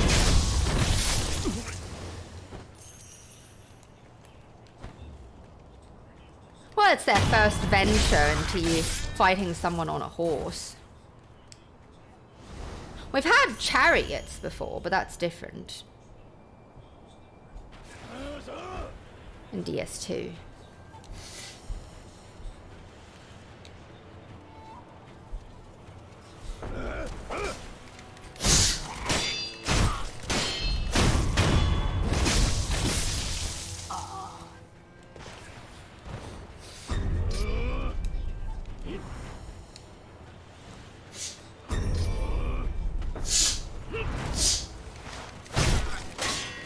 It's very difficult to gauge distance. That's the problem.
I didn't even need a taunter.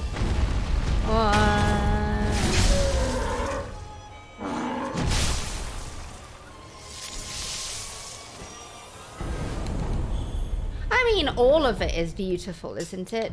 And I commend them. I commend them for, I mean, that's the thing too, is it's one of the first times in such a finessed game, a AAA game, where you get this combat system where the winning is based off of weapon and weapon interaction. It's not just, you know, parrying with a shield or a dagger anymore. The posture system and deflection system together, it's genius. But it's not, when it comes down to the technology of it, it's the very first time where it's about your, god damn it, sorry, it's about your weapon interacting with your opponent's weapon. Like, that's why the hitboxes in Sekiro are actually really good compared to, oh god damn it, to the earlier games.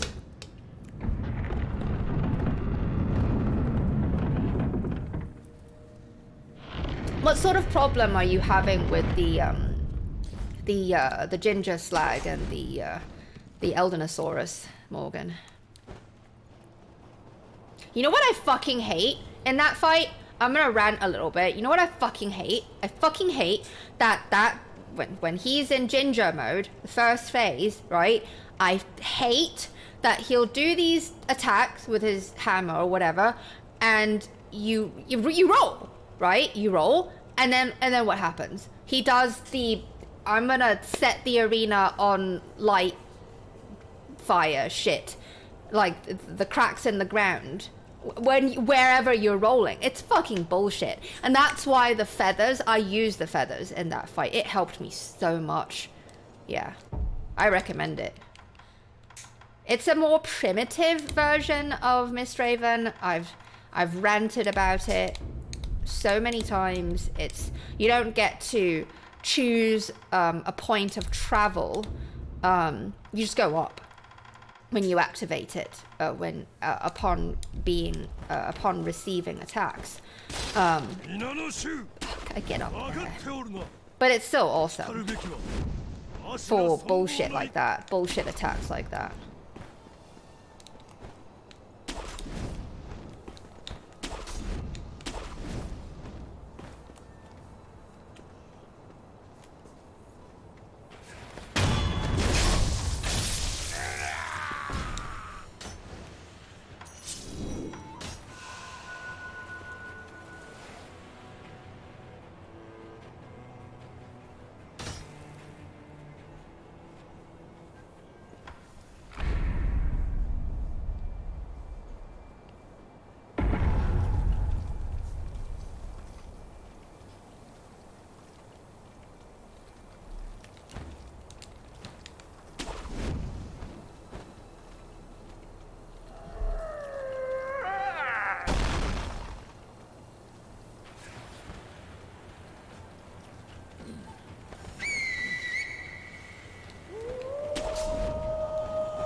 Really? You don't like the Elden Beast, Josh?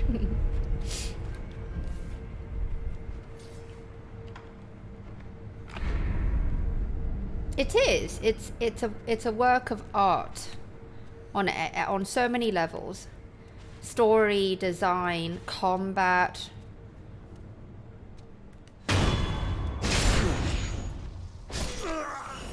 And that's why it does, yeah, it infuriates me as well, James, because it's beyond your control. Yeah,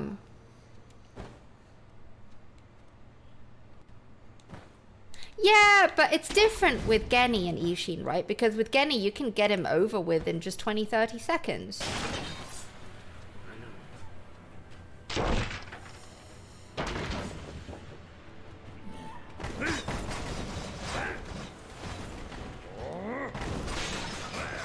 It's not quite the same.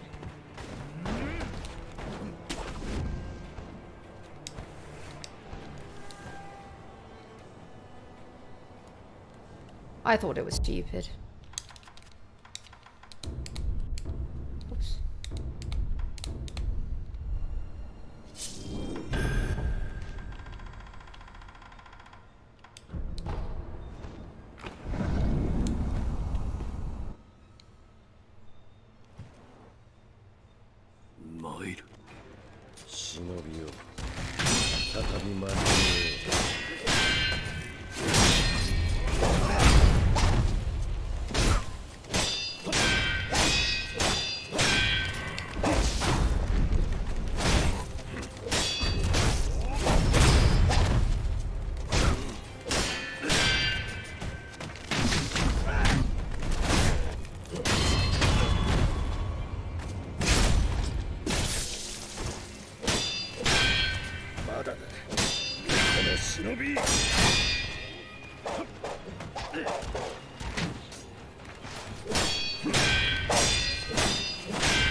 So yellow.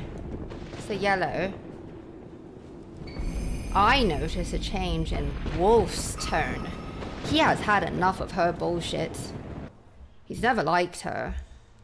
And here at this point, his patience is completely just... yeah. What balloon, Aminal? Oh yeah, anyway, I don't like the design of the Elden Beast, but I do like the music. It is one of those rare instances where I actually thought the music was quite alright. But I thought generally the music of Elden Ring was quite weak. And this has also to do with the designs of the bosses in general. They are all... kind of, they all just blend in for me. Even when I have the nicknames for them, I don't even remember them. Like, a lot of them. They're like, as in, I don't remember what nickname I gave them. And I had to give them nickname because I didn't have the HUD on, right?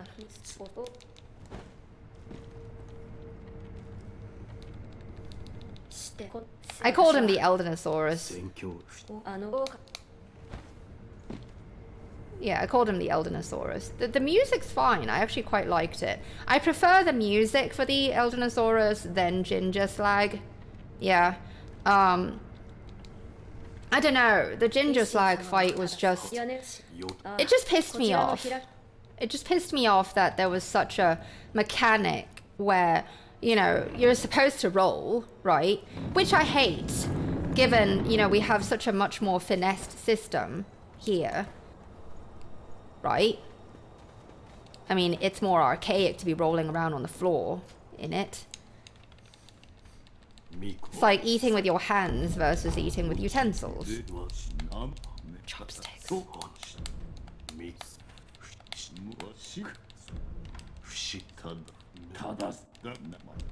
I'm dissing hard. Now that's not to say that I don't like Elden Ring. I liked it enough.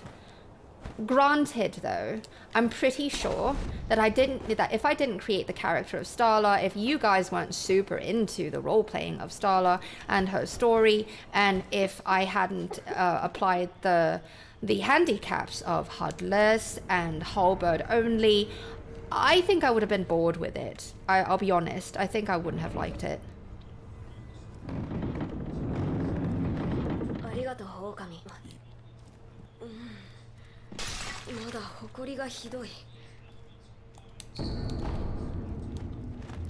But yeah, I thought that mechanic of you roll, but you get punished for rolling, that's stupid.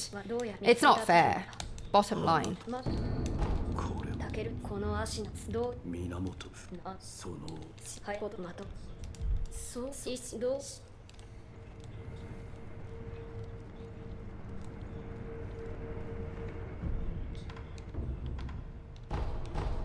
Who's Godfrey and Radagon? Oh, are they Ornstein and Smaug? That's what I call them. Well, see, you probably don't know the story of Starla, right? She comes to this Lands Between.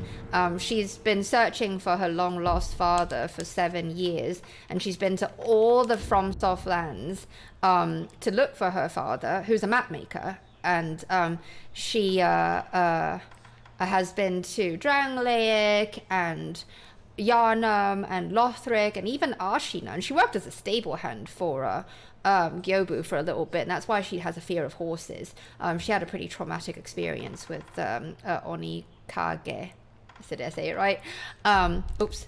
And anyway, she comes to the Lands Between thinking that this is Lordran. Yeah, she comes to the Lands Between thinking it's Lordran, and it gave me all the opportunity to make fun of Elden Ring with all the Dark Souls 1 references. So it was great. It was awesome. But yeah, that's why I called them Ornstein.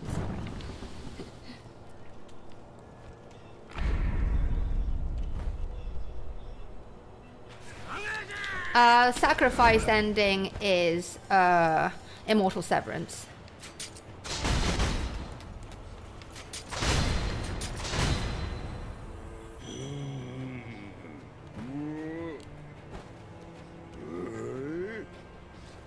No.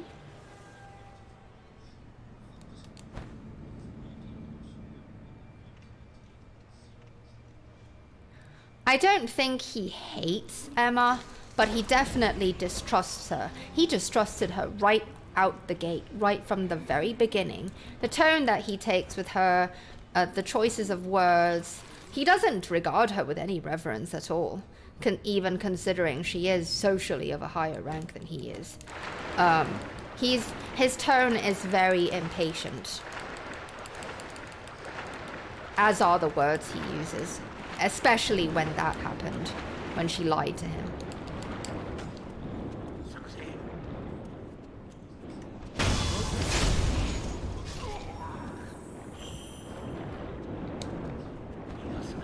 Bye.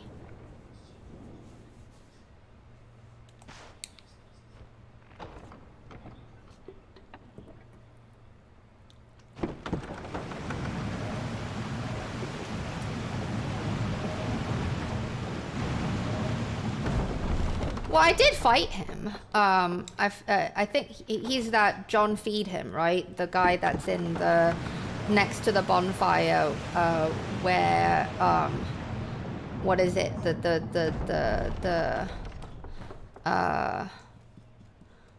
Oh fuck! I don't remember the name of the place, but where you can farm early. Those little black munchkin guys. They give you a grand a piece or something. You gotta feed him. You gotta feed him things that you get from beating the skeletoids, right? That's John Feed him. I play it in Japanese. I have never played Sekiro in English. Can't pay me enough money to do it. No. No way, John. No. James. Why'd I call you John? No, James. No way. He had so much satisfaction in his face from murdering her when he was Shura. That's the only reason I like the Shura ending.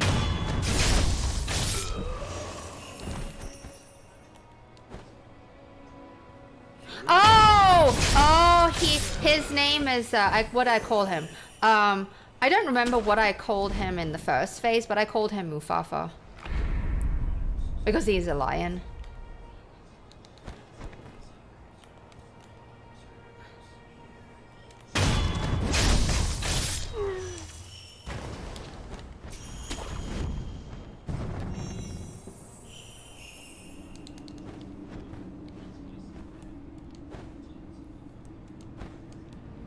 Yeah, but there's a version of him at there's a bonfire where he's all chained up, and you get to feed him. And I fought him there too. He went wild.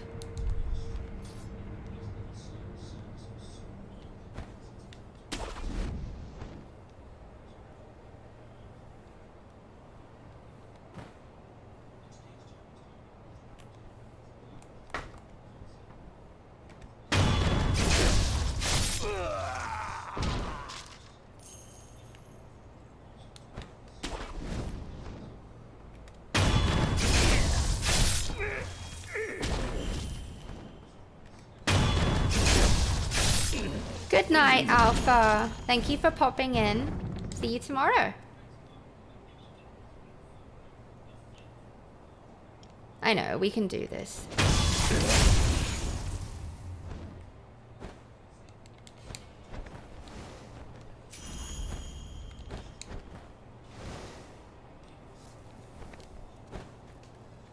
No, he didn't smile when he killed her. He smiled when, well, after he killed her. Yes, right after. Yes, he did smile.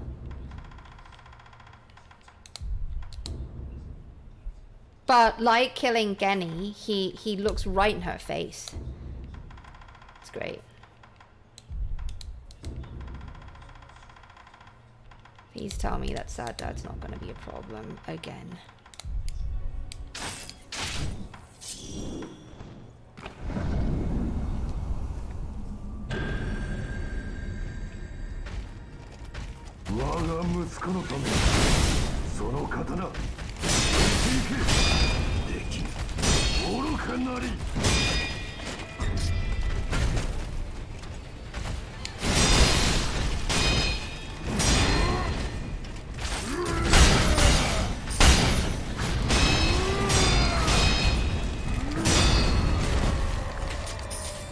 Yay! Commit suicide, Sad Dad. That's exactly what you fucking get for humiliating us with bad controls. That's exactly what you fucking get. Fuck off. Turn yourself into the key abyss.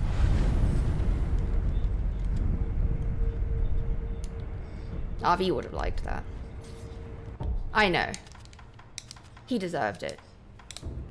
He deserved it for wasting our time. I need this. Gotcha.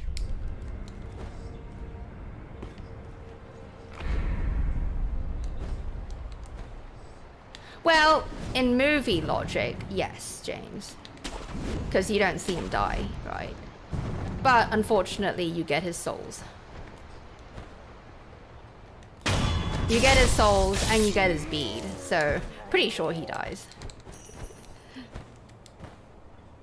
In FromSoft logic, right? James, after you beat Sekiro, do you think you'll go for platinum? Do you think, are you interested in going for platinum? Do you love the game enough? It's a very easy platinum. You just play through the game 4 times. And after that, will you play others? Will you go back to Bloodborne? And do DS3? Well, 1, 2, and 3. I really think you would like them. Hang on. I believe in the feathers.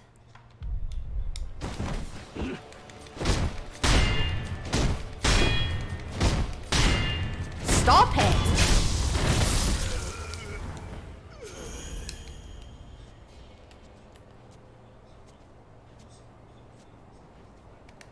Hi, Ewan. I apologize for saying your name wrong the whole time.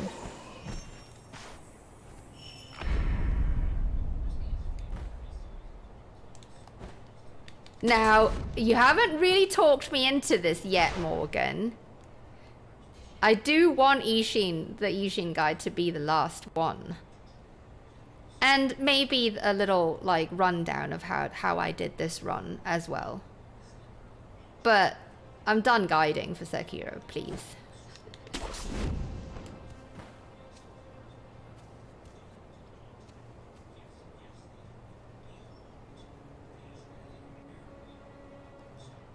I think, James, it would be tricky. It is tricky to go from this to other FromSoft games. It is, and I try to get some DS3 in every day, just to, you know, because I'm trying to go for platinum for DS3, and it is a little bit tricky.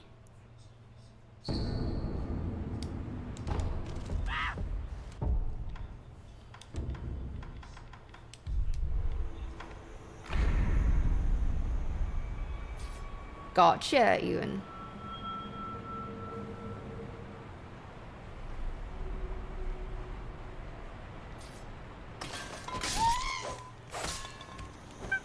Well, actually, my combat guide did get a fair amount of traction a couple months after Elden Ring dropped, because people who have beaten it wanted to experience more FromSoft games. And they naturally go for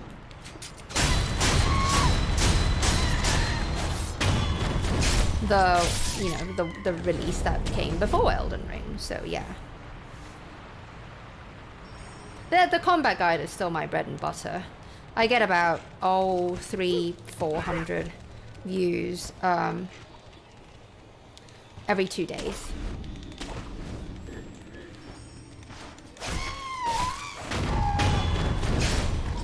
And about 3 new subscribers every day. Yeah.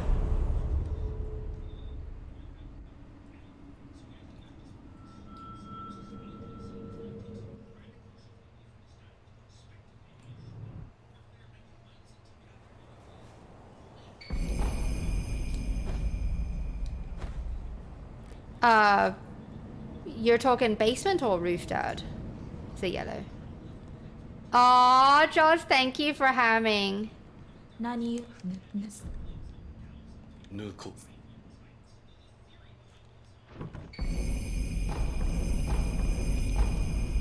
I honestly think, Ewan, I think it is easier than dodging.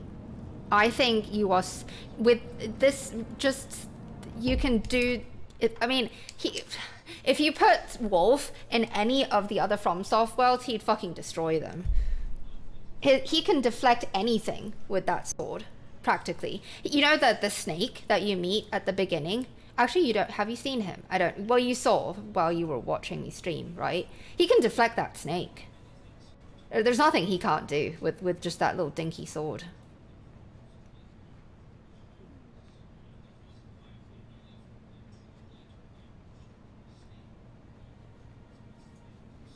Yes, yeah, a lot of people did get a significant amount of help from the combat guide, for which I am grateful. You know, even FromSoft veterans who bought the game when it dropped, tried it, didn't like it, and just left it. So, yeah, I know what you mean.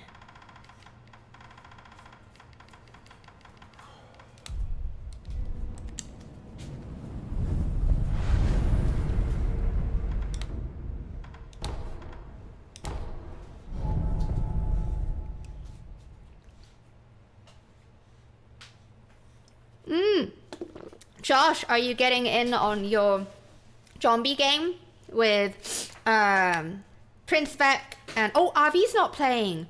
Oh no! Are you guys going to be playing still, because Avi had to duck out?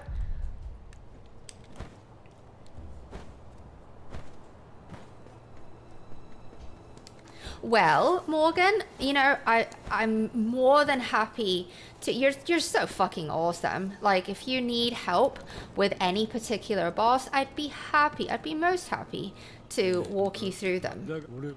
And we have so many experienced players in the realm too.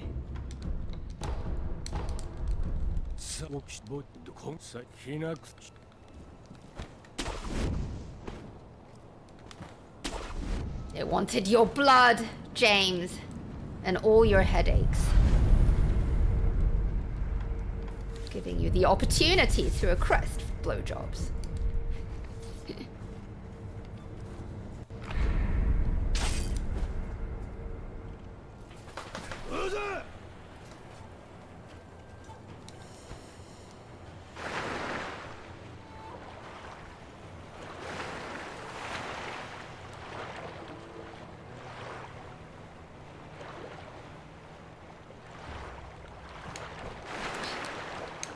Swear to God, jumping out of the waters.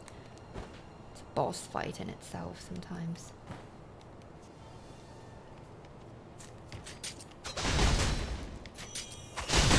Oh my God!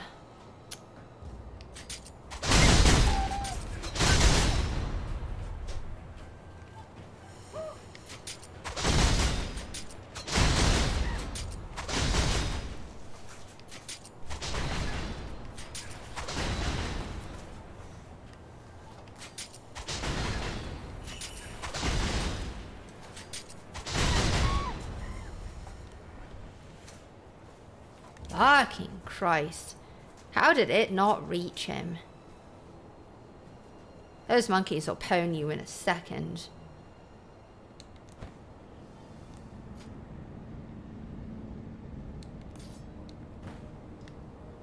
No! God damn it. I'm getting this idol.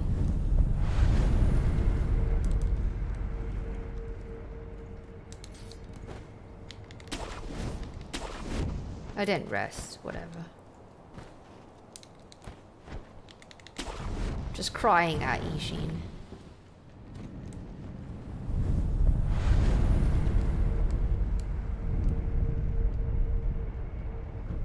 I didn't die. I just took 4 damage. Oops. Push this over to this.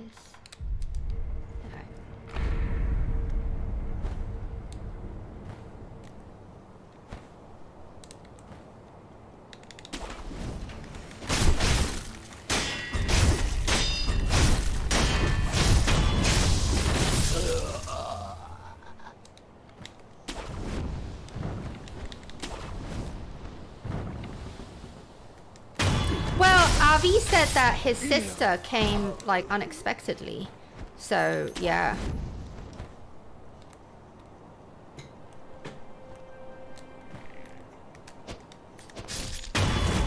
Stab you! Abnormally large lizard.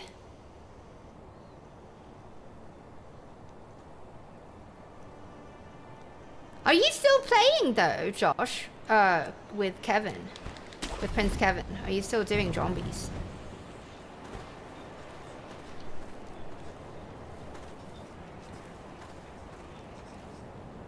Ooh.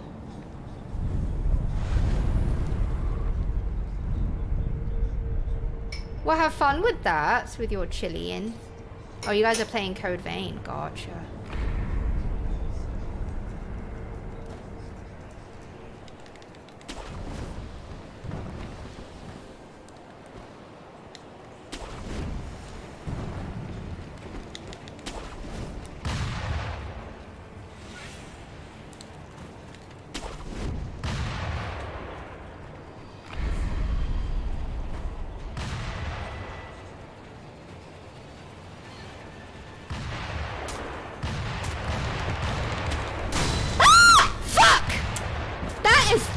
Bullshit!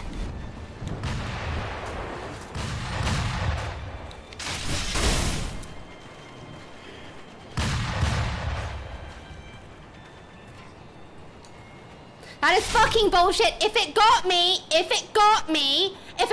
I wouldn't have been able, I should have, when you grapple over like that, okay, if it got you, you would have fallen. You would fall. That means when you grapple over during the grappling, like, at a certain point, you have iframes. Where the fuck were they?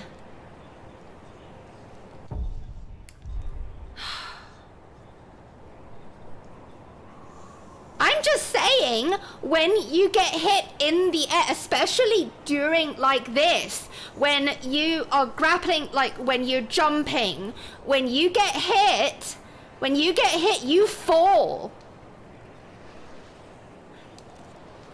Fuck this game, man. You and your fucking inconsistent fucking rules. I can't run mods, Ewan, because I'm on the PS5.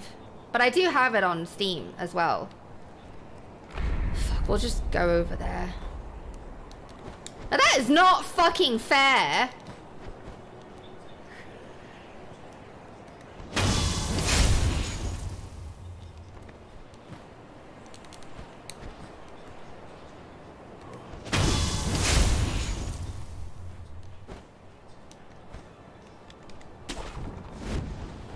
Like, I would have accepted it. It would have been fine if I went plummeting into the key abyss. That would have been fine. I would have accepted that. That means, yeah, you fucking hit me.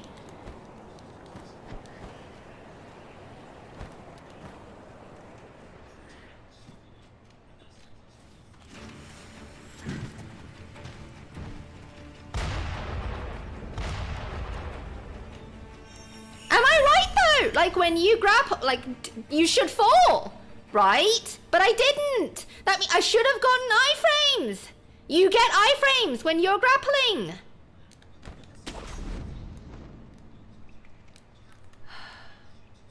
Oh, fuck off, gun bitch. Give me my idol. I need the fucking emblems.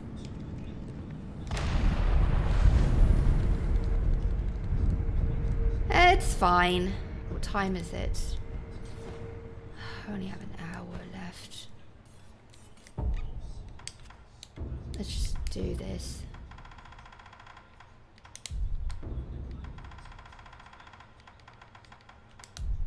No, don't use this.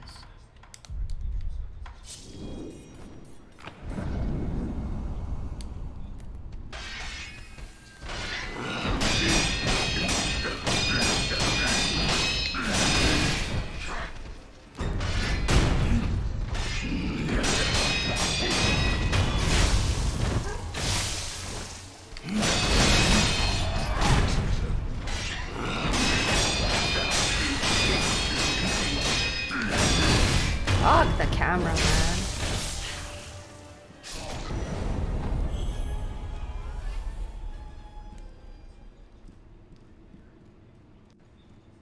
Yeah, but my health bar, it took off half my health.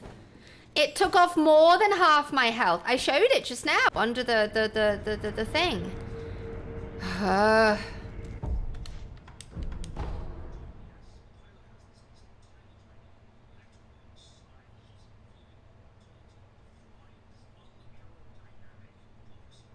Yes, I fucking took damage from it. But I'm just saying, like, make a fucking decision, game. Like, you know what I'm saying? Like, if you're gonna do that, then do it the right way and send me, just yeet me off, right? That's how it should be. Not hit me and, you know what? You know, just give me a second. We're gonna practice this. We're gonna do the gun fort run. I can do it fucking 10 times in a row. Get in there. I'm not doing it 10 times in a row, but I'm just saying, like, I know this route so well. Yes, it's fucking hard, but it's not the point.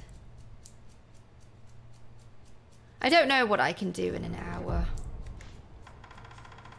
Oh, let's just take this off.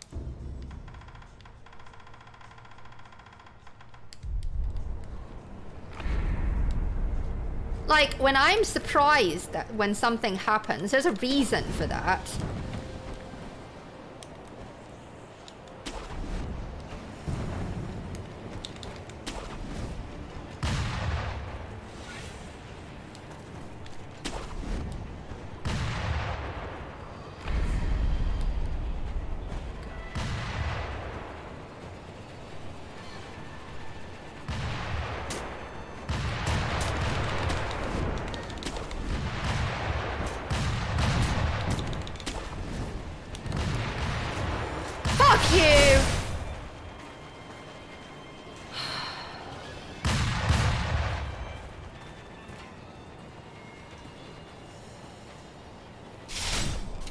No, Destroma, we're not doing that game like in the movie. At least it wasn't like losing it like on the first try, right? He's talking about this movie 4 Rooms. James, you would know what it is, James Keenan. You know, where the bunch of idiots, they try to make bets on, oh, you can light your lighter 10 times in a row, you lose your pinky finger. But then the poor guy, you know, I'm not gonna say, I fucking spoiled it already, didn't I? Whatever.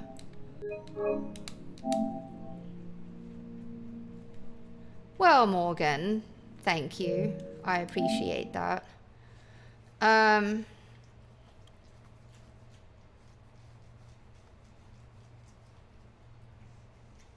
can do this though. Let's see. Let's give it one more. Yes, Tim Roth is awesome. Let's give it one more go. See how far I can fucking get.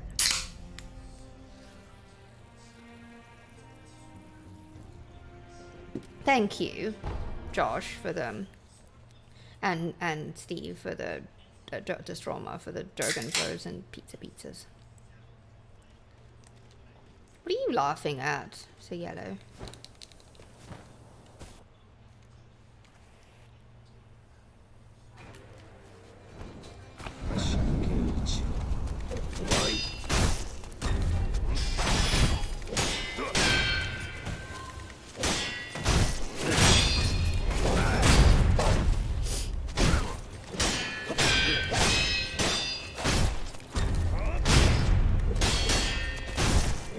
Fuck off.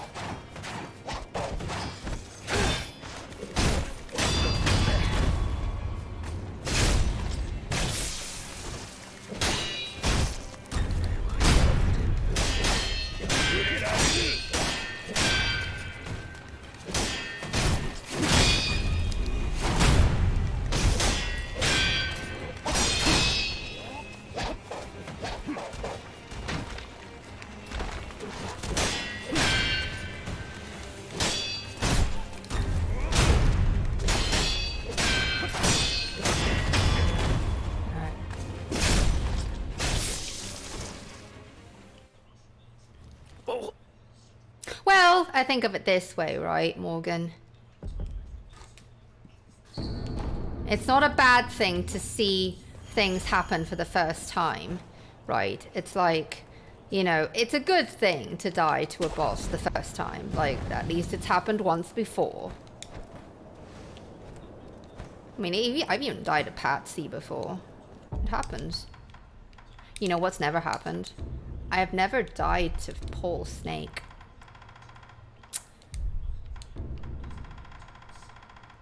I just fucked myself over by saying that now, didn't I?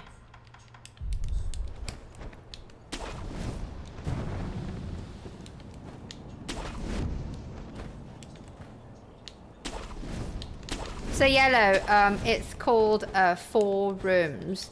It's a movie that is comprised of 4 short stories directed by 4 different directors. One of them is Tarantino. And it stars Tim Roth as a central character. He's a bellboy at a declining hotel in Hollywood. And he comes across 4 very difficult situations. My God. Wolf.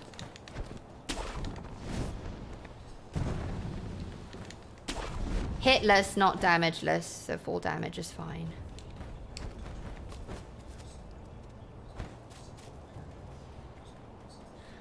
Pretty much everything, right? I'm not really an expert though, like, there's so many players who are so much better than I am. Like Joe XOF, James K, not James Keenan, although our James Keenan is also an excellent Sekiro player for having made it so far. You're about to beat the game soon, aren't you, James? And Swen, Alpha 545. He's taught me so much. He's the one who taught me how to do the gun fort run. He experimented like 26 times or some shit. He says I exaggerate the number, but I really didn't. Morgan. But yeah, so Yellow. It's a good movie. I recommend it. Campy.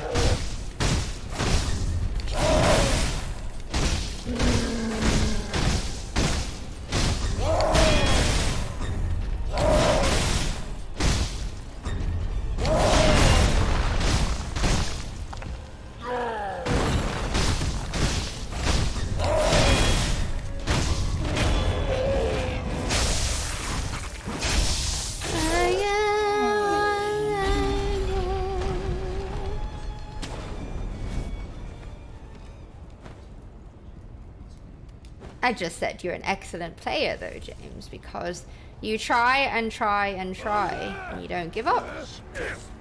For what it's worth, James, your winning fight with Basement Dad was excellent. You've employed some pretty fucking dope expert. It's the way you move and position yourself. Yeah, and a lot of the times it's actually really good. Yeah.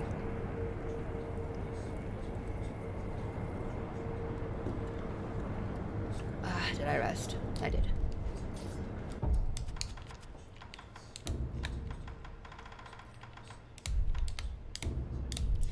How can I live without you? I don't know why I have that dumb song in my head. Okay.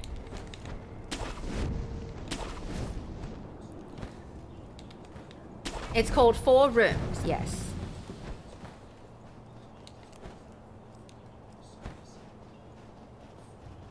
Yeah, Morgan, I am not an any percent runner, and I don't, yeah, I don't like to skip bosses. I can't even do it, actually. I don't know how to do the Gyobu and the ball skip. I just don't, I suck at jumping in video games. You're welcome. I mean, Morgan, sorry. I'm seeing your namesies pop up and it confuses me. Oh, James. I have a friend who's about to watch Infernal Affairs, the trilogy. What do you have to say about it? How did you come across the trilogy? Did you see it when it came out, or did you know about it from The Departed? Your mom's a technician, so Yellow.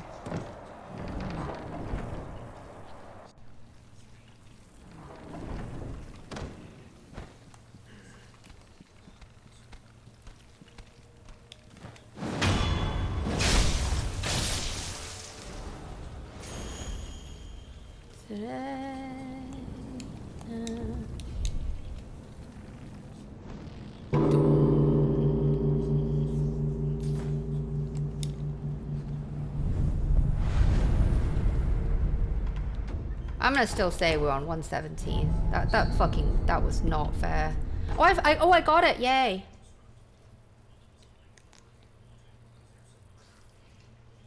Hello, Travel Day. Thank you for popping in, and thank you for helping so much last night with the GTA with the plane flying thing. Oh wow! Before The Departed, I see. Oh yeah, Morgan. I mean, it's a common thing to do for runners. They you know, with the bonfire aesthetic and the rotten. You know, I know. It's just a common tactic that I feel I don't have any feelings about it anymore. Hi, OG. I'm doing all right, although I had a really unfair hit earlier. This fucking game.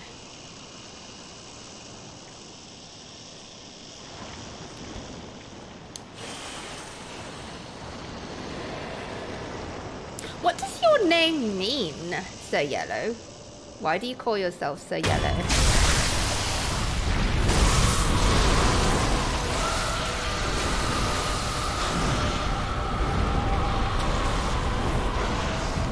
Thank you, Morgan. You know what? I forgot to restart the system. Whatever. Let's not let that get to my head.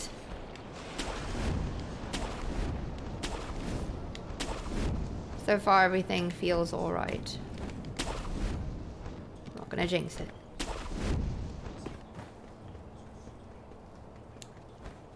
That's what I tell myself before I go into any situation, right? Whether it's Gyobu, Geni, you know. I'm just like, just tell myself, it's just Gyobu. This is practice. It's just like practice.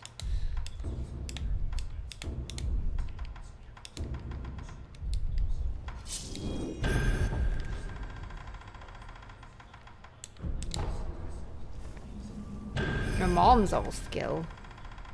With 10 thumbs. Oh my god.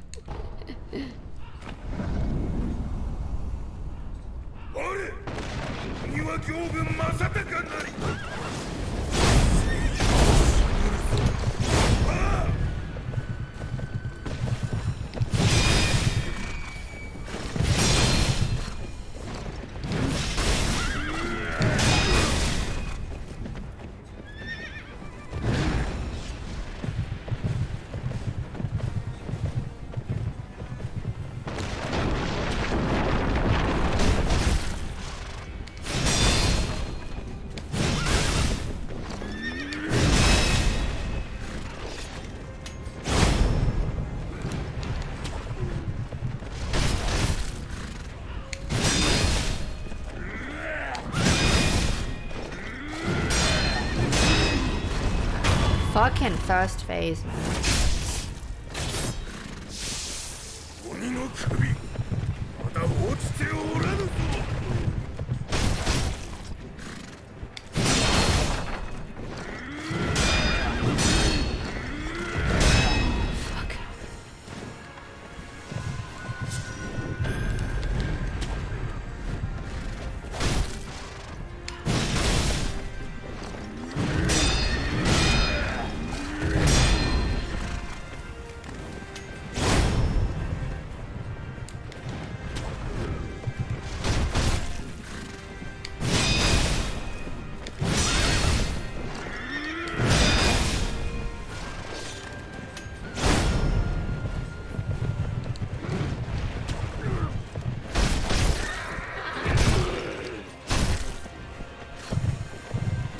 Don't get too aggressive with him.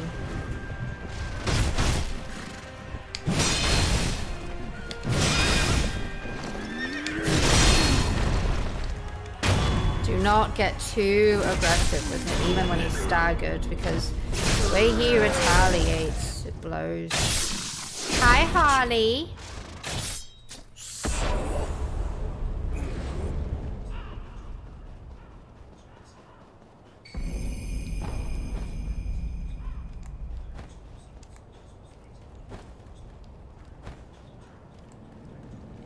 Sister Frida is hard. Be prepared.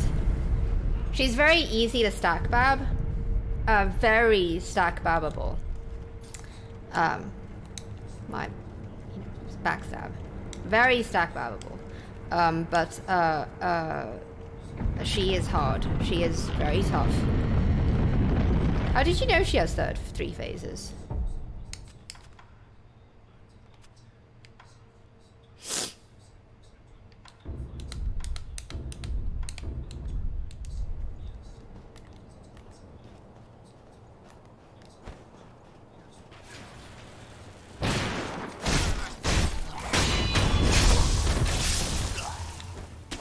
Thank you. Well, that's just Chair Dad, OG. You can deal with Chair Dad. It's just Chair Dad.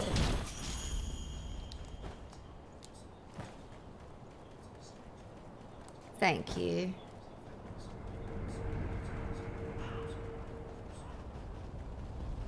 Harley, I mean, how are you doing in, you know, with your own fights? Are you still on Ishin? I think plenty of people have cheesed the demon. I just can't do it. I fucking suck at jumping in video games. Ah, I see. It's a good way to learn. It is a very good way to learn bosses, is by helping. Yes. That's what I do. Did. Put my sign down. Although my fucking god, when I was really like having trouble learning the Elden Ring end boss, I put my sign down so that I could learn how to do it. Oh my god, those people have like weapons and armor that are far superior to mine, and they suck. And I just wonder, like, how the fuck did you get to end game anyway? All co-op, all holding hands. Like, there was nothing I could do to help them. Like, they just get slaughtered so quickly. Carelessly.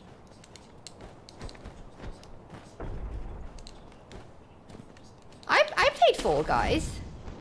See?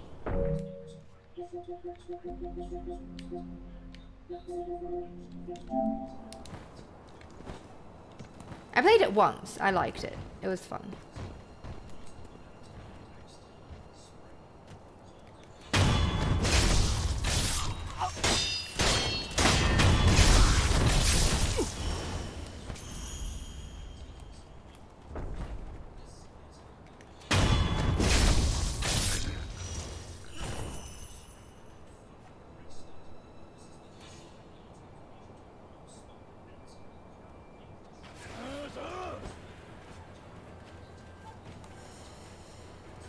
I would love to revisit DS2.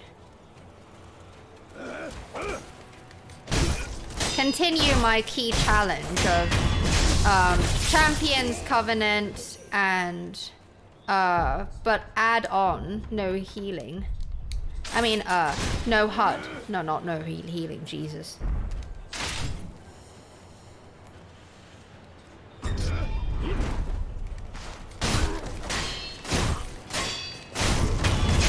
Yeah, no buying things in DS2. That was my challenge. No buying things, and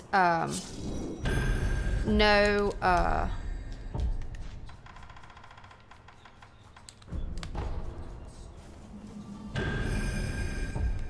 yeah, no getting out of the Covenant either. Well, you should watch the Elden Ring playlist then. It was top fun.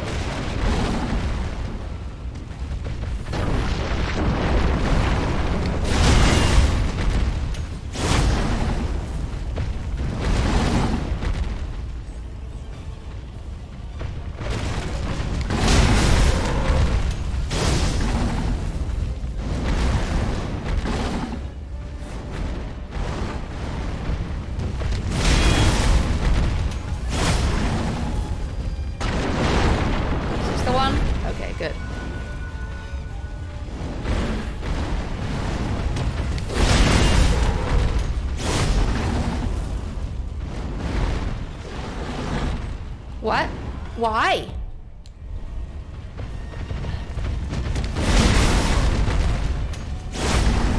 Oh, because I still had Yashariku on.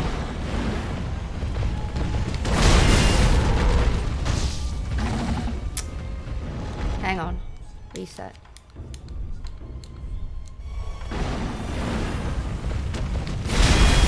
Oh, we didn't even need to do it. Psych!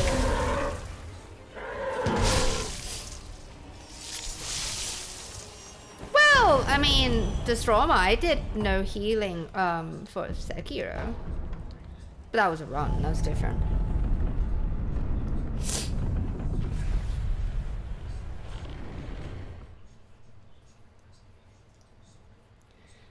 OG, you can summon Gale for the fight, but he's quite useless, honestly. I don't like him.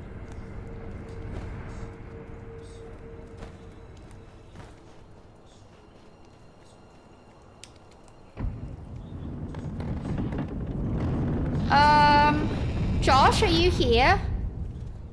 Josh, dear, would you mind posting a link here? I'm sorry, I'm on Streamlabs and I can't post things.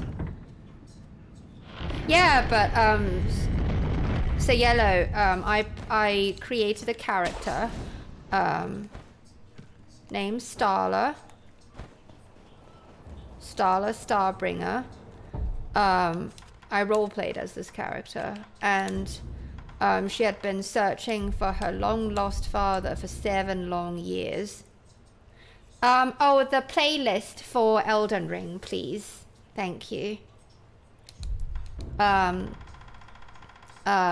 and she traversed all the FromSoft lands of Drangleic and Yharnam and Lothric and Ashina, and she'd never been to Lothric, and when she came to the lands between in Elden Ring, she thought this was Lothric. I mean, not Lothric, Lordran, sorry. She thought this was Lordran. And it gave me prime opportunity to make fun of, you know, all the, you know, Elden Ring being Dark Souls 4.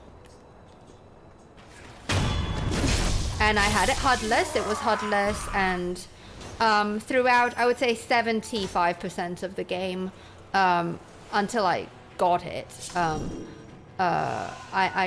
won a whole bird off of an NPC, and I used that and only that and 1 armor set throughout the entire game. Hudless.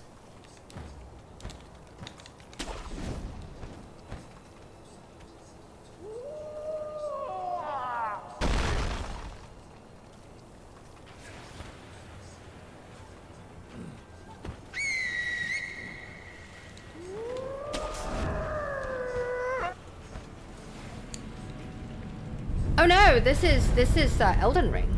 Yeah, not. I only have gameplay footage of 4 guys playing with my bandmates.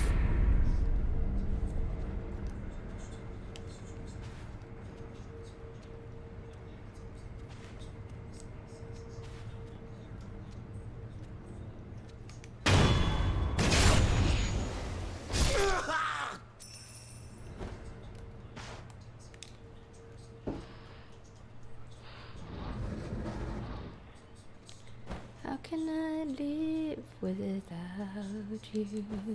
Why the fuck do I have this song in my head?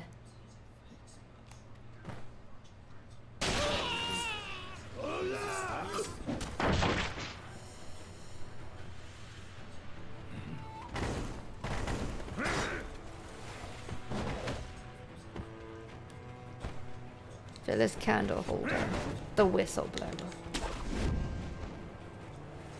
Yes, I do, Miss Darby. Oh my god, camera! Jesus.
That was so close.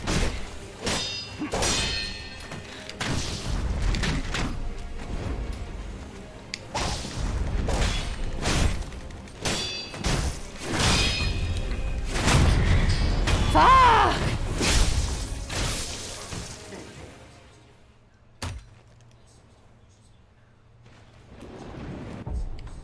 Wait, I took damage for it? What the fuck happened?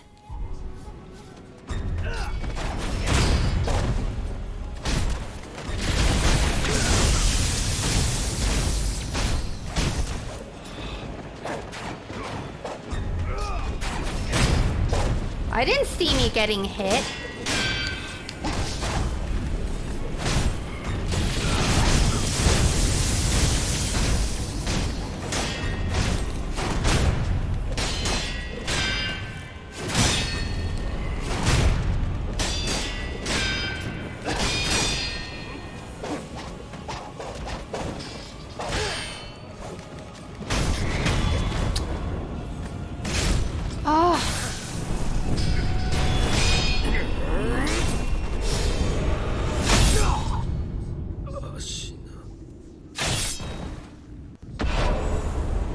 That's fucking dumb.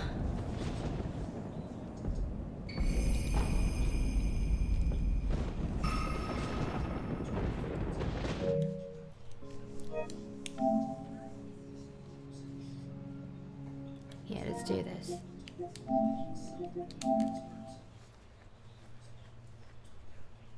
No. I think I took one arrow shot. No. It happened at the same time. What happened was I hit him and he shot me at the same time. But it's like, I believe, I might be wrong. It happens, okay. It happens when you get certain iframes when you're performing a move. Like, seemingly iframes, as in you don't see Wolf taking the damage, but you will when you look at the health bar. I'll give you a prime example.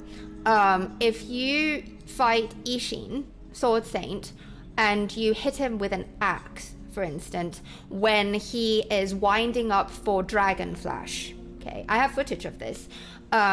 When he's winding up for Dragon Flash and you hit him with the axe, you can see the wind actually hit you. You can see it, but you're in the middle of performing the axe move, so Wolf doesn't get staggered. It's just like the fucking thing that happened just now, earlier, where the run failed, where I got hit in midair, grappling, right? But that's a bit different. That's grappling. I honestly think that was kind of bullshit. But sometimes, very rarely, if you're attacking and they're attacking at the same time, you will not see Wolf like do the animation of getting hit. Does that make sense? But like, it's like 99% of the time, in a FromSoft game, if you and your opponent are hitting each other at the same time, it'll be granted to your opponent. That's just how it is.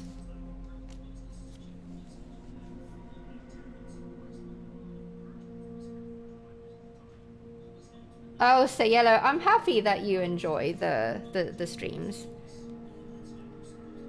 I'm happy.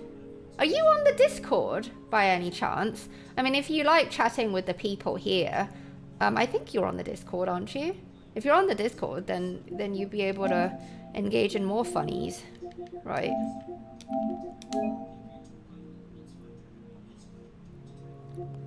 Did I do it? I don't remember. I personally think, yes, that it is more fun to do bosses alone. Yes. Not fun. It is more rewarding. Like, you get a better sense of accomplishment. Josh! Josh! So good!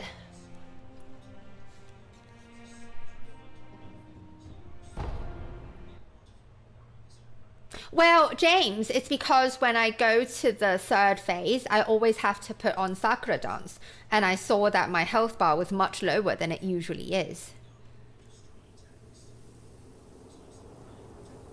Yes, Ewan. Yes.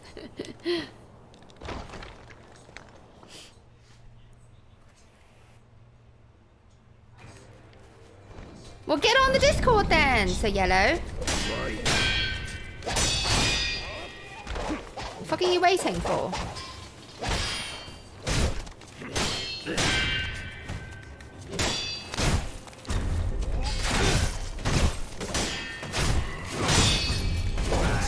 do not fight next to rocks.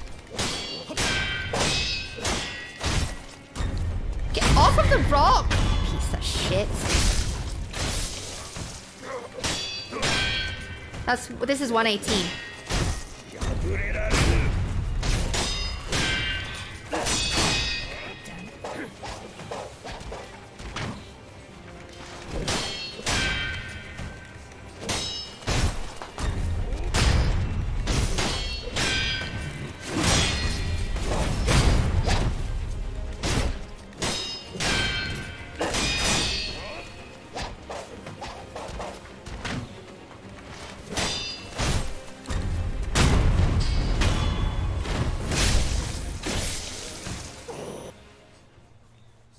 Would you guys say that out of all the tutorial bosses that FromSoft has ever thrown at us, that for someone playing the game the first time, like the slob demon in Demon Souls, the asylum demon in DS1, we don't really get one in DS2 actually, a gun deer in DS3, the werewolf with your bare fists in Bloodborne and Genny, and also the Edward Scissorhands in Elden Ring. Would you say that Genny is like the hardest for someone who is entering the game for the very first time? Like, do you feel like when you look at this guy, I fucking remember what it felt like when I looked at this guy the first time and during the cutscene. I was like, yeah, I'm not ready for this, man.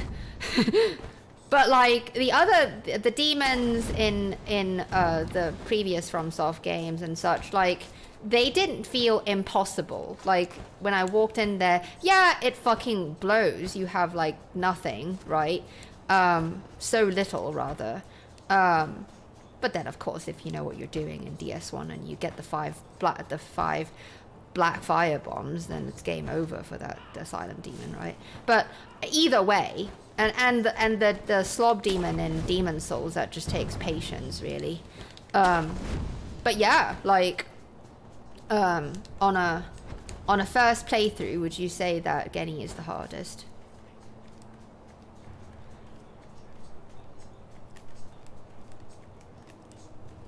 Well, the thing is, Gundyr, you do have a chance to fight him. Like, you're supposed to beat him. You are supposed to beat him. Whereas Genny falls into the category of bosses that you are not supposed, quote unquote, not supposed to beat. No, there's no co-op in Sekiro. Nikolai, I think so too. I think so as well. On a first playthrough, he is. Yeah, most definitely. But of course, when you come back to it, he's pretty easy. I lasted a few seconds. On my first playthrough, I did. But I had no idea what the fuck I was doing. The thing is, though, because I'm part Japanese, so I read kanji fluently. So when the perilous symbols showed up the first time, I knew that they meant danger, so I knew to stay away. But I had no idea, like, what the fuck was gonna happen, like thrusts and sweeps. No way, I didn't know. The fuck?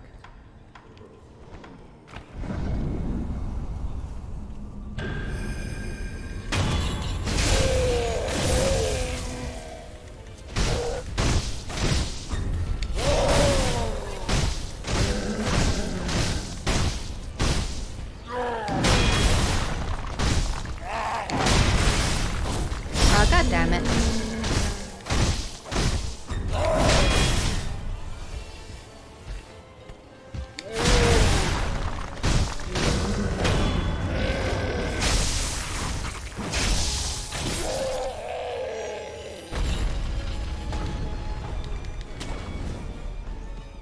But Gundyr, on your, like, after you understand, like, okay, so all Souls Bloodborne games are like this. They're all like this, where if you were to fail to roll through an attack, let's say it's the same exact attack, exactly the same, the amount of damage that you take from getting hit by that same attack when you're right next to them is so much smaller than when you are hit by that same attack from when you're far away. Like, it's always been that way. Like, they've always punished you for not staying close.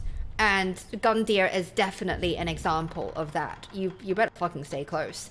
And then it's just easy. Like, yeah, I would say that Gundyr, once you get over your fear of him turning into slob mode, I think he's fine. He's actually not that difficult. Because he's also a quick fight. Especially if you use something, like if you start with the warrior build, for instance, and you have the battle axe, so that it's just, and put a fire gem on it, right? Then it's done. It's so easy. But then, of course, like, you have to know these things as well.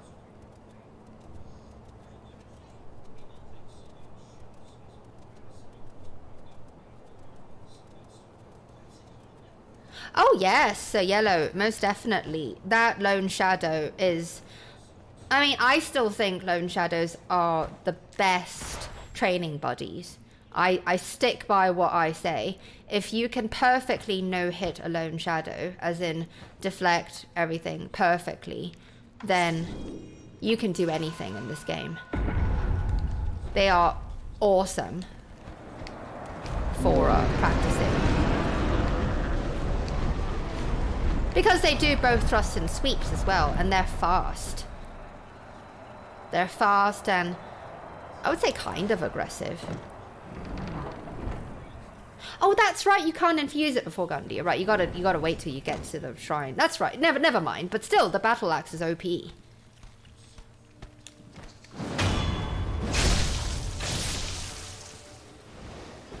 Well, Nikolai, if you have the camera turned to a 10, then it helps. And another thing is, if I may make a suggestion, what I like to try to do is to avoid getting cornered.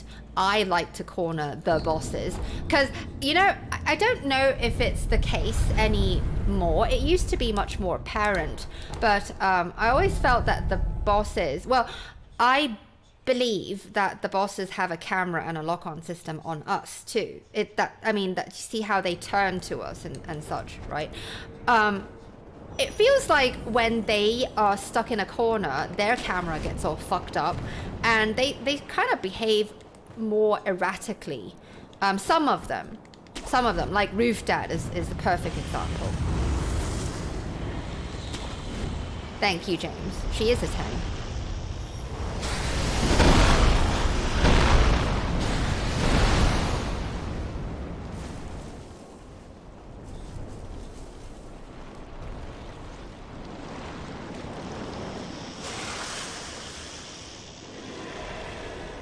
Well, Ewan, that bell, like I said, it's a reverse placebo. It tells you, oh, your game's harder now. But really, what it does is it gives you better item discovery and you get more XP and money.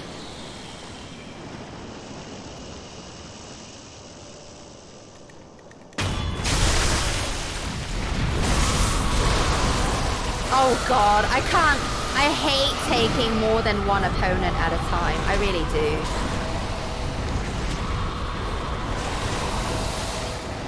It's not really like Ewan, sorry. It's just a little bit. It's a tiny bit harder. They hit the posture build up and such. It's really not that much. It just makes you feel that way. Plus, if you have the HUD off, then you don't have to worry about it, honestly. You're still early days. Seriously, if you can tell the difference between blocking and deflecting, then... And also, another thing is... give me one moment. Another thing I recommend is go to your settings, go to this, and turn your music down and your sound effects up to like a 7 or an 8. I have it at a 5 because I'm streaming. It gets really loud. I can't have it louder than me talking, right? So, but yeah, it's really important. It helps to be able to hear the sound effects of the blocking and the deflecting and the audio warning of perilous attacks.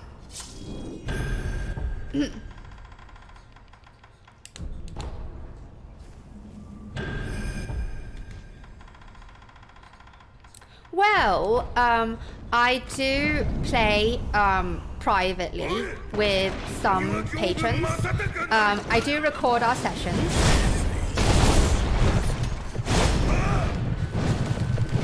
What the fuck?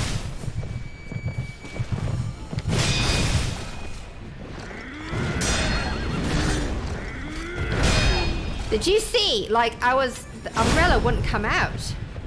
Luckily, it did.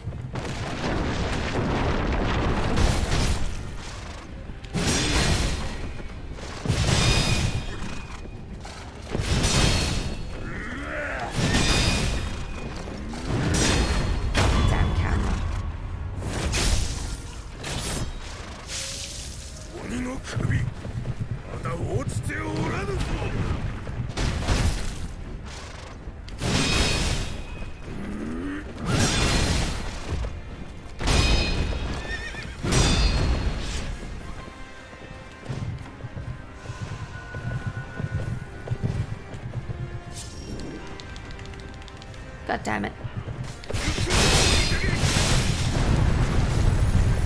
Oh my god, that was scary.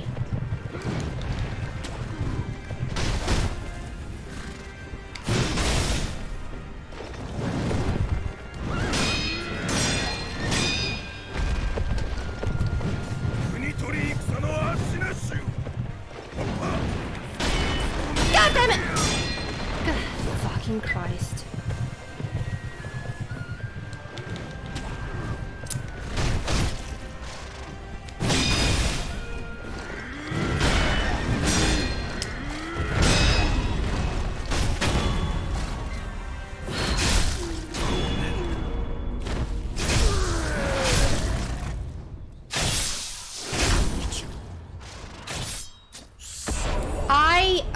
I don't hate PvP, I only PvP if I need to. I would like to say that I'm alright at it. I'm not too terrible. I only have half an hour left and there's not much I can do at this point. So let's just get at him one more time. At least I managed to deflect his barrage, right? Him coming at me from a distance. But I blocked twice there, so that's a failure.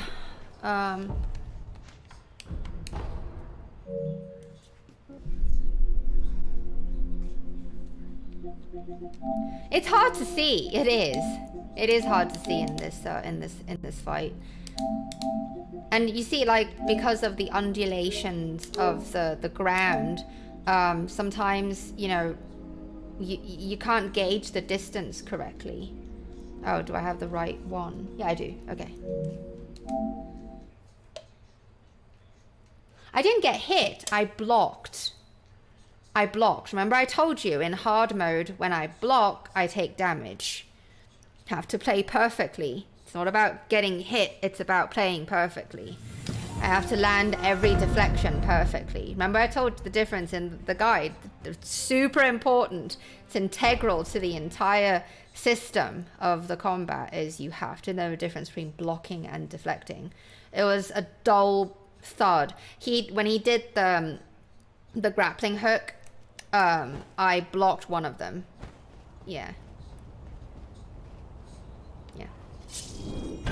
It's okay.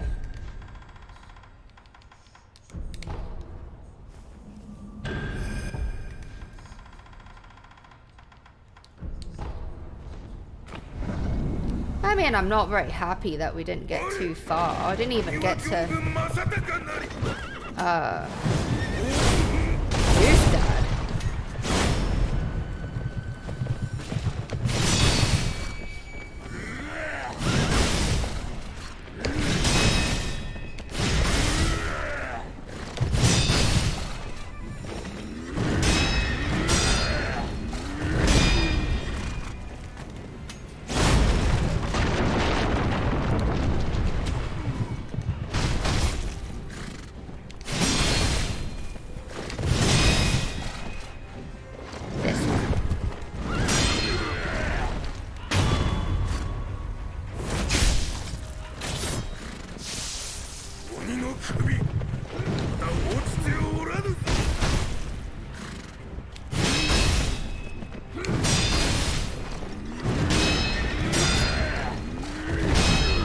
Jesus, didn't want to land in the fire.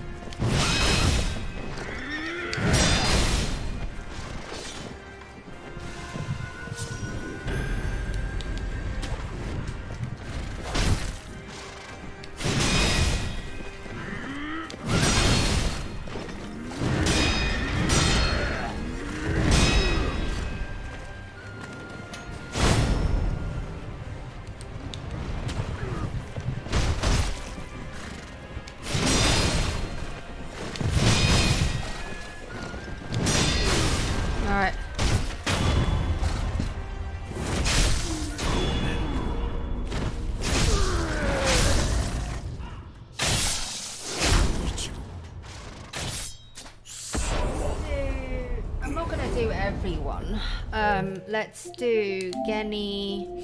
Let's do Candy. Candy Gun Bitch. And False Monk, Ape, Roof Dad. Yeah, let's see how much I can squeeze in into this half hour.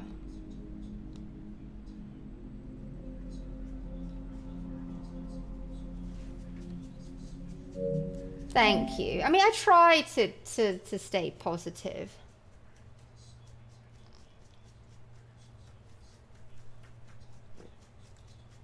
I prefer third person, yes. Hi, Misabak. I prefer third person RPG.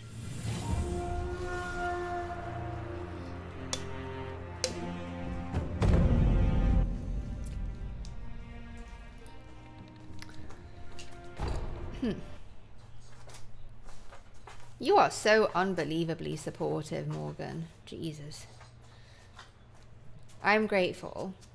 I really appreciate it.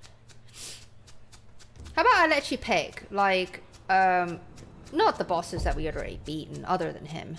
How about, you know, everyone from Candy onward, you just pick. Pick whoever you want me to do. Ah, Ishin, okay. Hi, Ren Penov.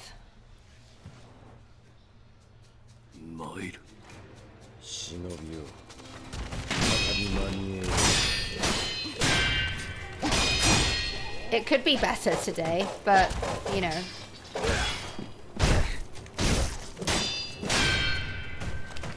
Seen some things I'd never seen before, which is good.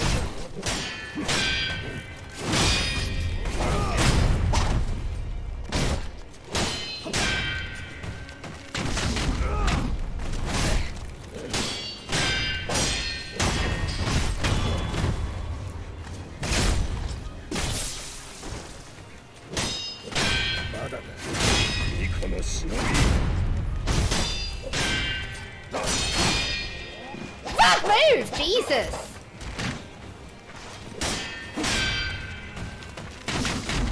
See, as I'm saying, he could just get, he just doesn't move. Ow!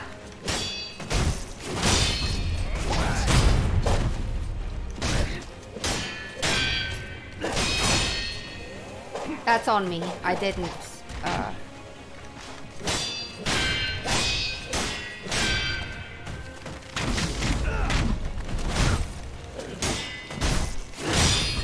I was deciding between L1 and R2. It's on me. I did get a little hit there, but whatever.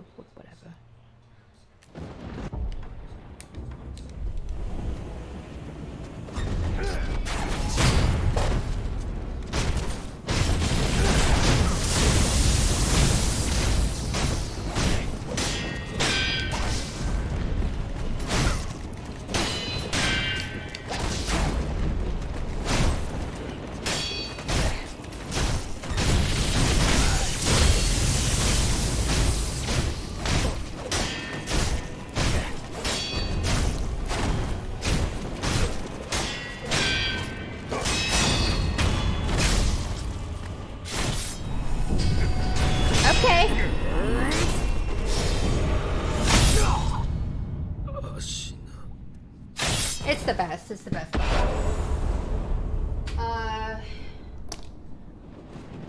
So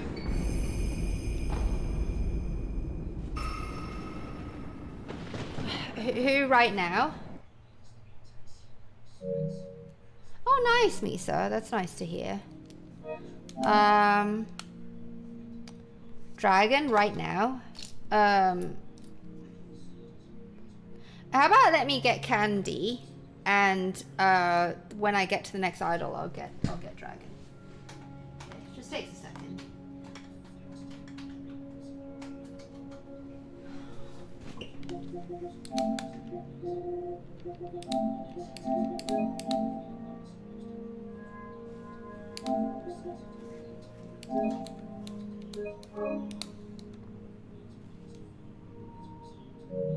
Do you like the feel of the Mistraven reversals, Misa?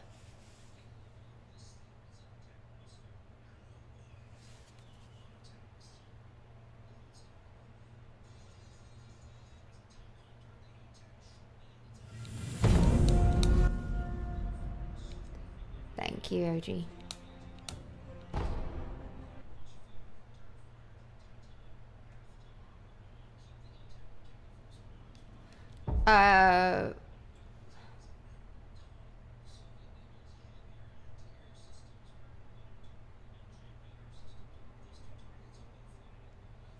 I'm not sure I understand what you mean, Misa.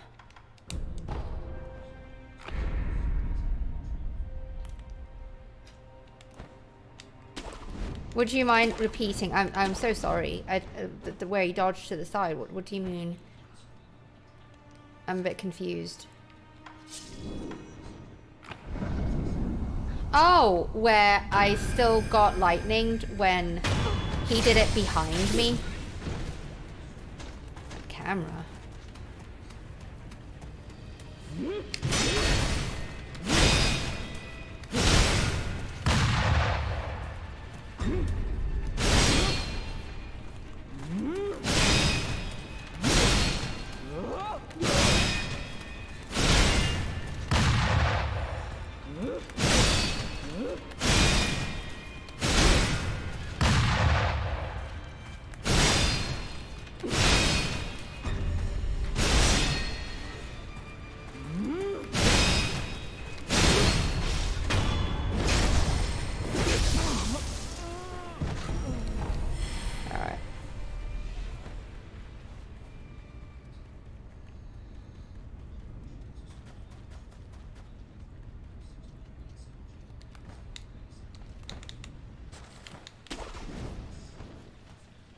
Oh, the slam. Yes, the lightning slam. I find it difficult to... I myself find it difficult to Mistraven. It's easier to dodge it, honestly. But if you don't have trouble with it, that's great. That's great.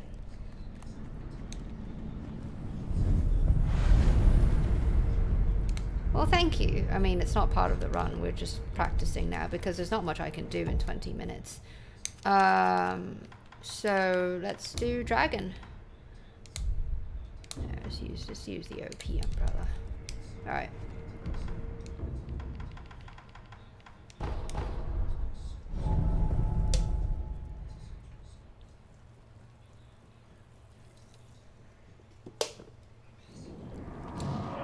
That was actually my first guide, the Mistraven Lightning reversal guide. Can you believe I actually made that using Share Factory on the PlayStation? I didn't have anything back then. So what happened was way back when, at patch 1.04, the Mistraven Lightning reversal became it used to be you couldn't do it, but they made it. They patched it into the game where you can use Mistraven to reverse lightning. I'm waiting for all the tips to be lightninged, so ask your key patience.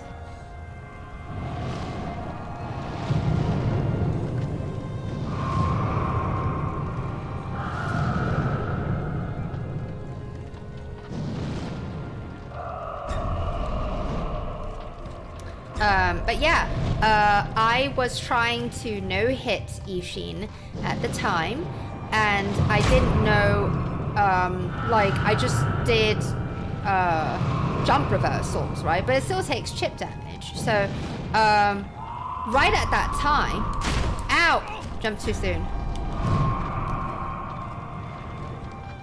I'm distracted, I'm talking. Right at that time, I found a video, someone performing this Misthaven Lightning reversal, and I was like, how the fuck do you do that?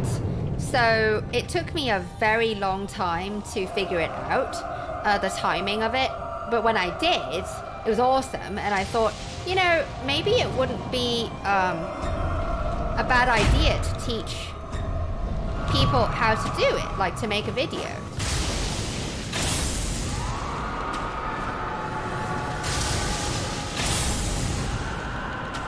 God damn it.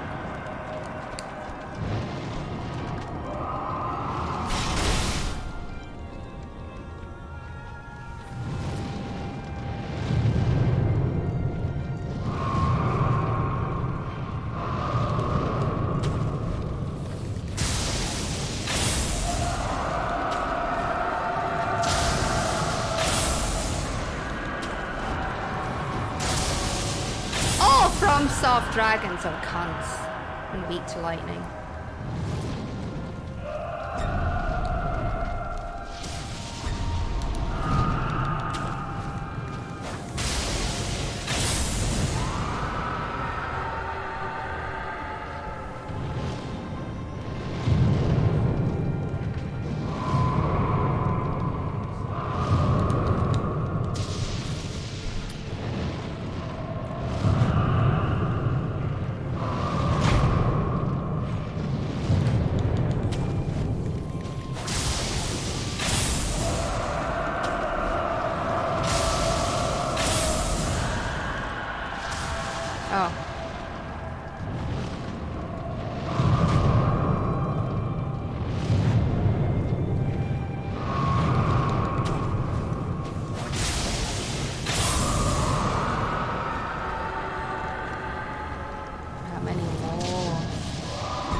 Done. Hang on.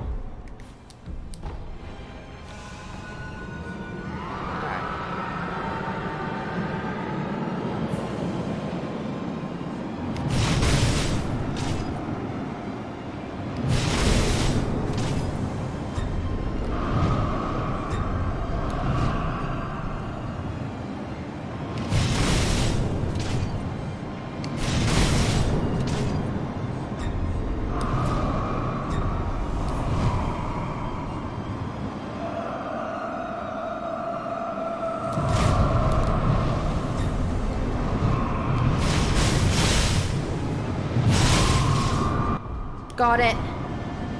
I can still pwn the combo again now. I just made a stupid mistake of jumping a sweep too late because I'm talking to you.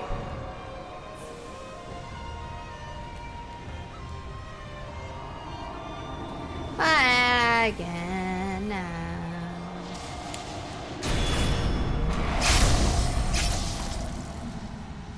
It is really boring, this fight, honestly.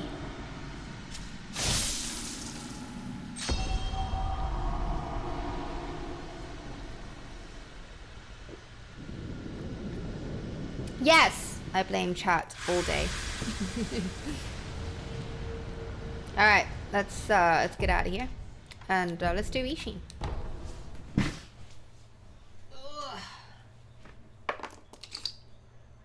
I think that's what I should do. Maybe I should listen to, I think that's what Swen was suggesting, right? That every day I should do this. Well, I do fight the bosses, but then, like, to be able to get them no hit all in a row,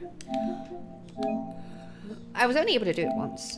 So, yeah. But since I was able to do it once, you know, I should be able to do it again and be able to chain it all together within the game, right? And not loading up boss files. And yes, Ewan, he's a very interesting boss design.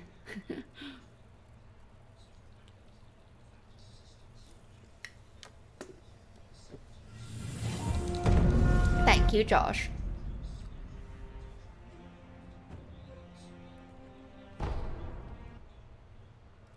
Oh, I don't know, Misa. I did them a while back for a demo, like to teach someone how to beat them. Yeah. So, a while ago. No, don't, not too far.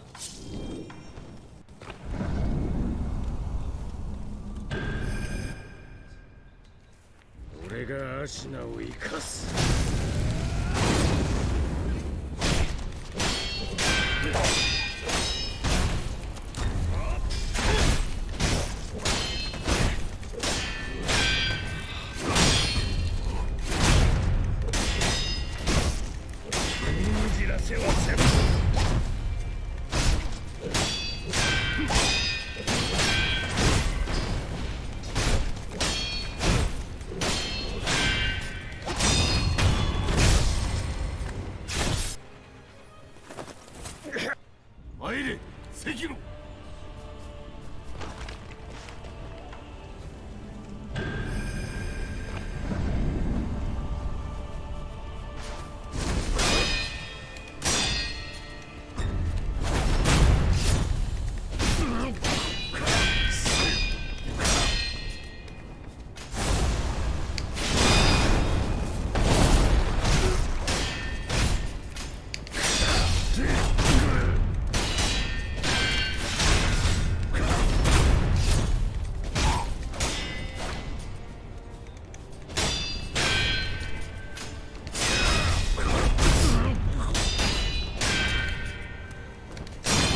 Jeez, I hate when he does that.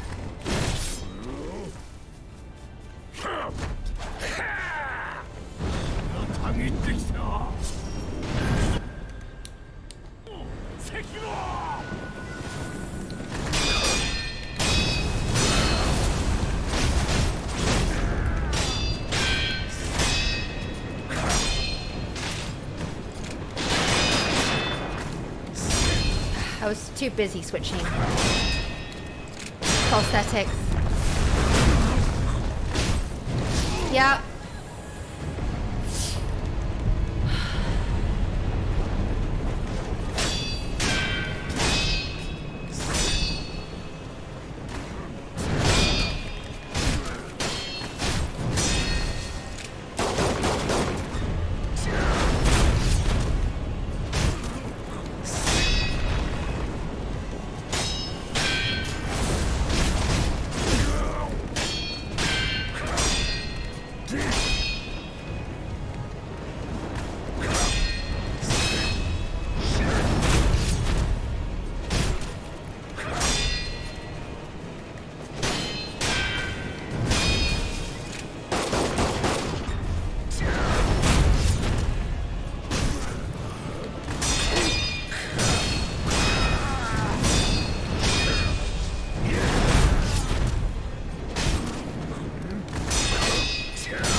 Why did he change into a different combo? I've never fucking seen that before. That's not even the 5-hit and then the side swipe. All of a sudden it just turned into a I've never fucking seen this before.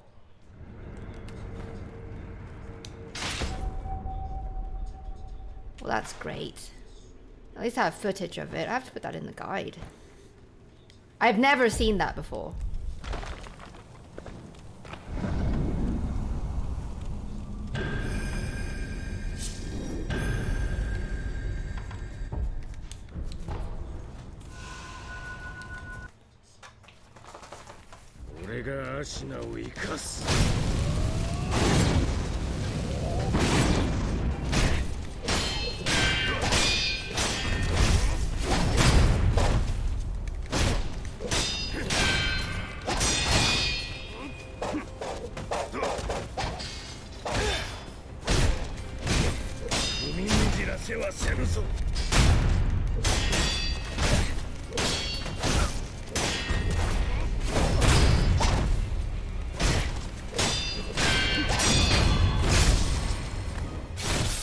It's not a bug. It's a move that we've never seen before. I don't know why it is. I need to look at it again.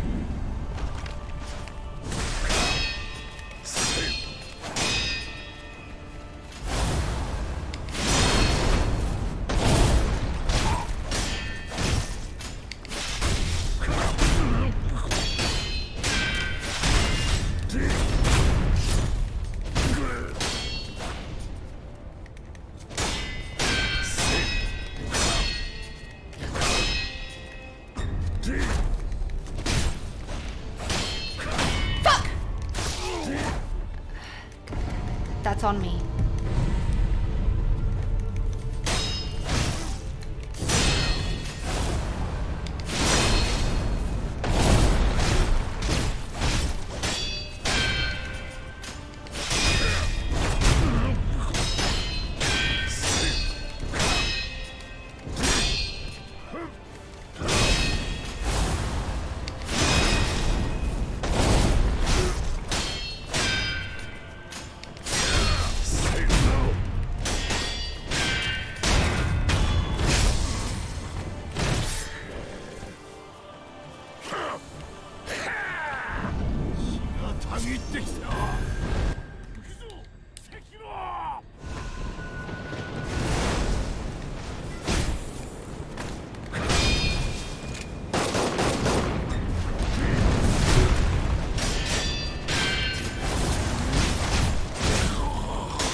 you.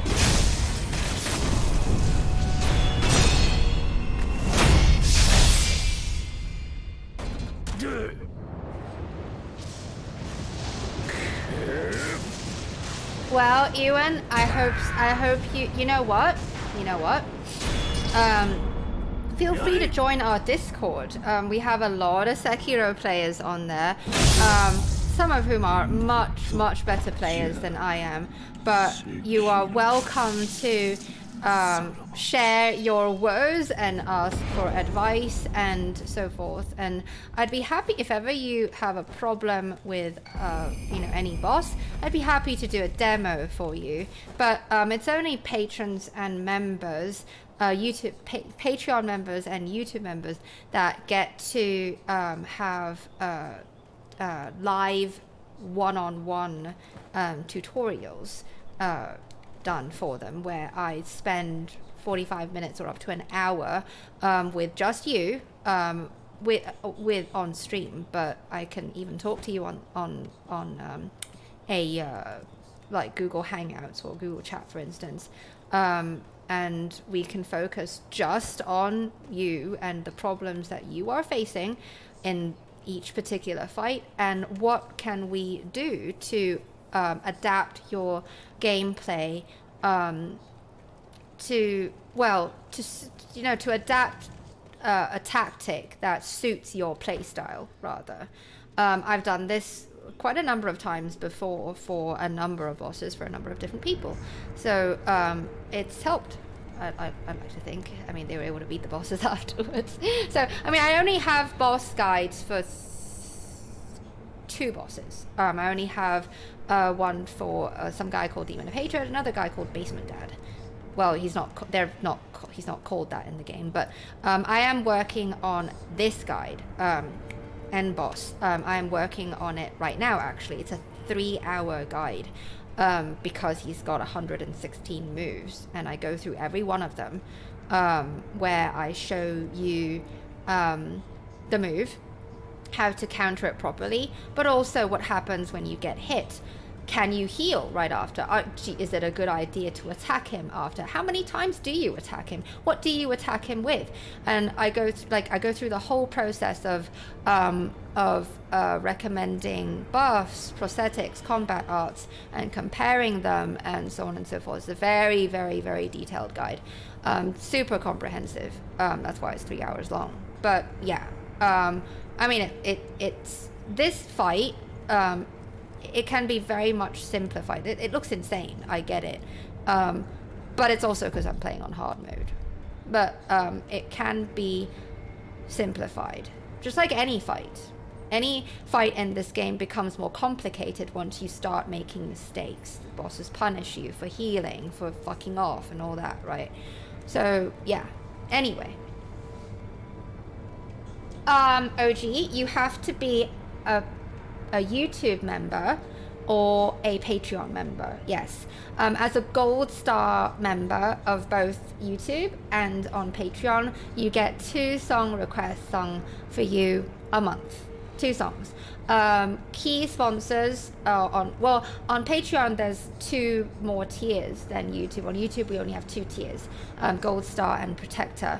And as Protector you get a lot of I prioritize the song requests for the higher level patrons. And key sponsors, I think they believe it's 3 or 5. I think it's 3 requests per month. And protectors, I don't know, I lose count. I just prioritize them. Yeah. But don't say that, Ewan. I mean, think of it this way. I'm a very average player. I may look like, you know, I may make it look very easy, but it's only because I spent 1,800 hours in this game. So, you know, if like I said, I'm a very average player, and I came into this game with very deeply embedded SoulsBorne, Dark Souls, Bloodborne reflexes, and it took me 100 hours of refusing to fight any other way. I was dodging, I was doing vitality kills. I don't know how I managed to slog through it, but it took me 100 hours and a very critical boss that turned everything around for me, where I finally learned what the game wanted me to do, deflecting and the posture system and all that. And basically what I'm trying to say is, if I can do it, you can do it. I mean, think of it this way: you have the combat guide, and you have also this community of people who'd be most happy to help you if you're open to joining the Discord. Yeah, I figured this out all on my own. I was playing on my own. I didn't watch any guides on how to do anything. It's kind of ironic. I make guides, but I don't watch them.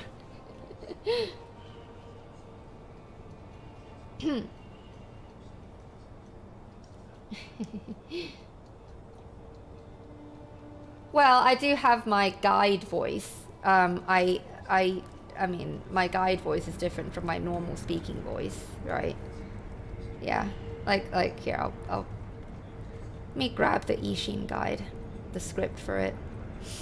I mean, it's already recorded, all of the vox, or rather the voiceover, it's all recorded. I'll give you a taster of my guide voice.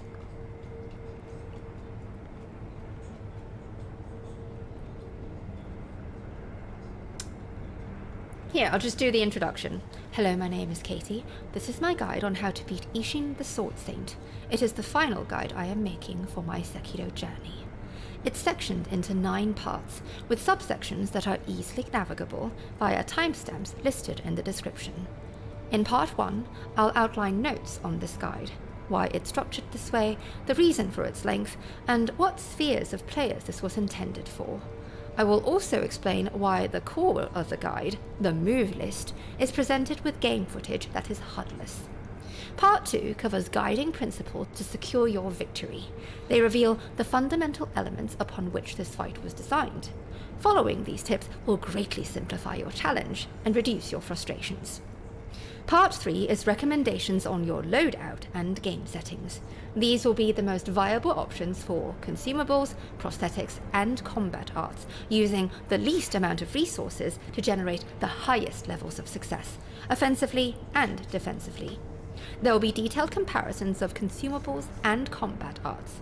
How long do each of them take, and how quickly can you defend yourself afterwards? I'll go over stats and skills you can acquire to circumvent key vexations, and I will also recommend modifications to your game settings that can make a positive difference. Now we come to what constitutes the bulk of this guide, the move list. Each of the following parts is designated to the phases in order. Part 4 is for Geni's phase, with 21 move variations and 5 standard sword variations. Part 5 is for Ishin's first phase, which has 19 move variations. Part 6 is for all the move variations and combos shared between Ishin's second and third phases, 65 of them in all. And Part 7 covers all the unique moves that appear in Ishin's final phase, of which there are 5. I recorded a total of 165 fights, actually it's more like 200 now, using aggressive and defensive playstyles. Some of them are completely passive, no attacking whatsoever. The purpose of all these attempts is to generate every possible scenario, showing, for your reference, how the AI can be triggered by your actions. Each of the moves are numbered and time-stamped. They are first introduced by their number and name. Then a demonstration is shown, without commentary, where the move is perfectly countered, with or without a follow-up attack. I then show the same clip again in slow motion, this time with narration, detailing for you the anatomy of the move, its tells, how it looks and sounds during, and how it ends. Aside from a standard method, I'll also suggest for you a number of viable options, for example, responding via evasions or interrupting these moves with what you have on hand.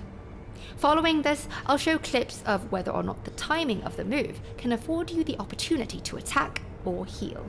For some of the heavier attacks, there are demos showcasing the success and failure of following up with a variety of prosthetics and combat arts, so you may decide for yourself what to select from your arsenal suited to your playstyle. I'll also show examples of what happens should you fail to counter perfectly or miss altogether, and most importantly, whether or not you're granted a healing window right after. And there's more to this introduction, but that's essentially like what this guide covers. There are 9 parts and I just detailed to you 7. Oh my god, Holly! I didn't see, I just saw. Oh my god, Josh! 4 months membership, yay! And 3 months membership, Holly, Holly, Holly!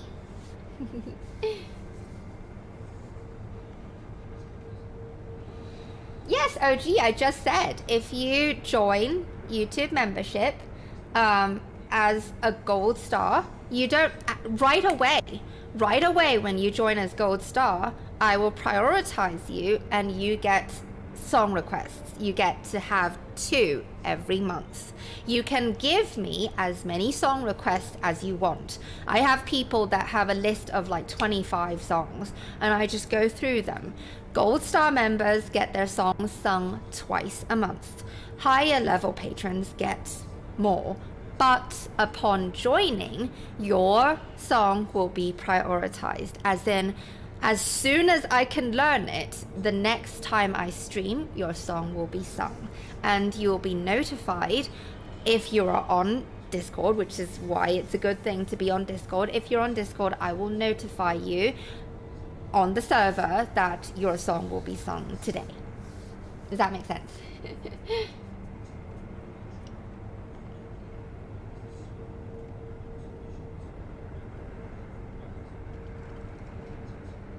What are you guys talking about? Anyway, all right. Harley, you are amazing for making it to endgame. You are amazing. Seriously, anyone who has the tenacity to get to endgame. Morgan, 3 months! Yay!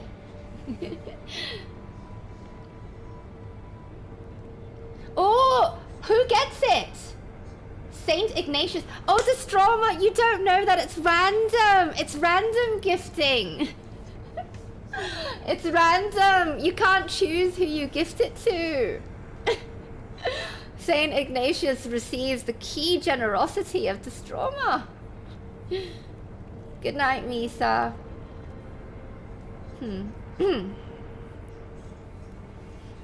Yeah, OG, I hope you understand I hope it was easy to understand.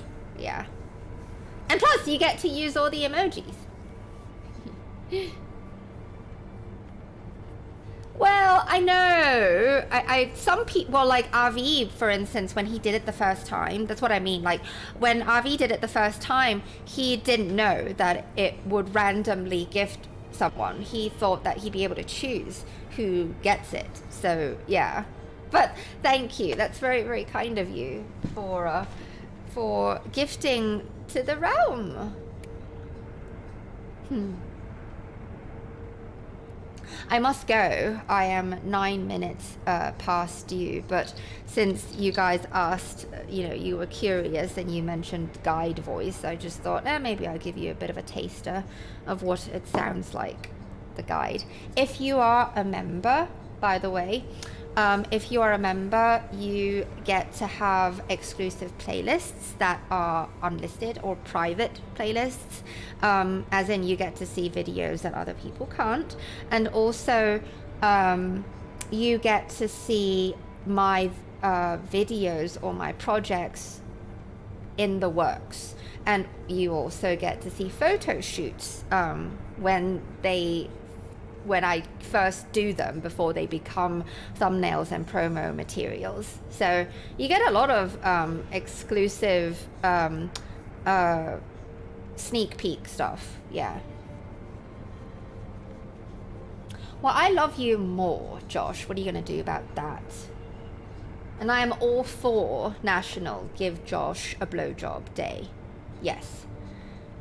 I don't know about it being every day. I mean, since Kevin only gets one Hug a Kevin day. Is it Hug a Kevin or Hug Kevin Day? Like, is it like obligatory that you hug all the Kevins that you come across, or is it just if you can come across one Kevin and give them a hug, then you fulfilled that day's quota? I mean, how's that work? I don't know. Okay, with Ollie and Avi and Destroma. Okay. Thank you again, everyone. I had a good time. I'm sorry that the game is what it is. At least we've experienced some new things. I mean, holy shit, though. That move that Ishin did, I have never seen that before.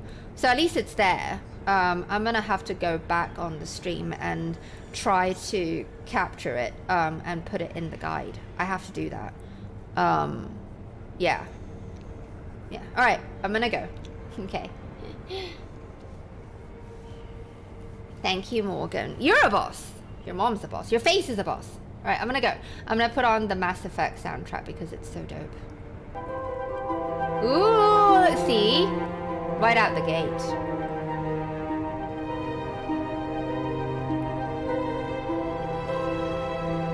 I got something for you. Here. Something for you to laugh at. Hang on.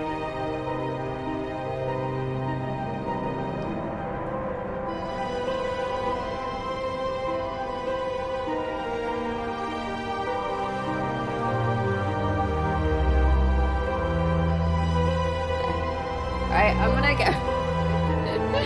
Love you. See you tomorrow.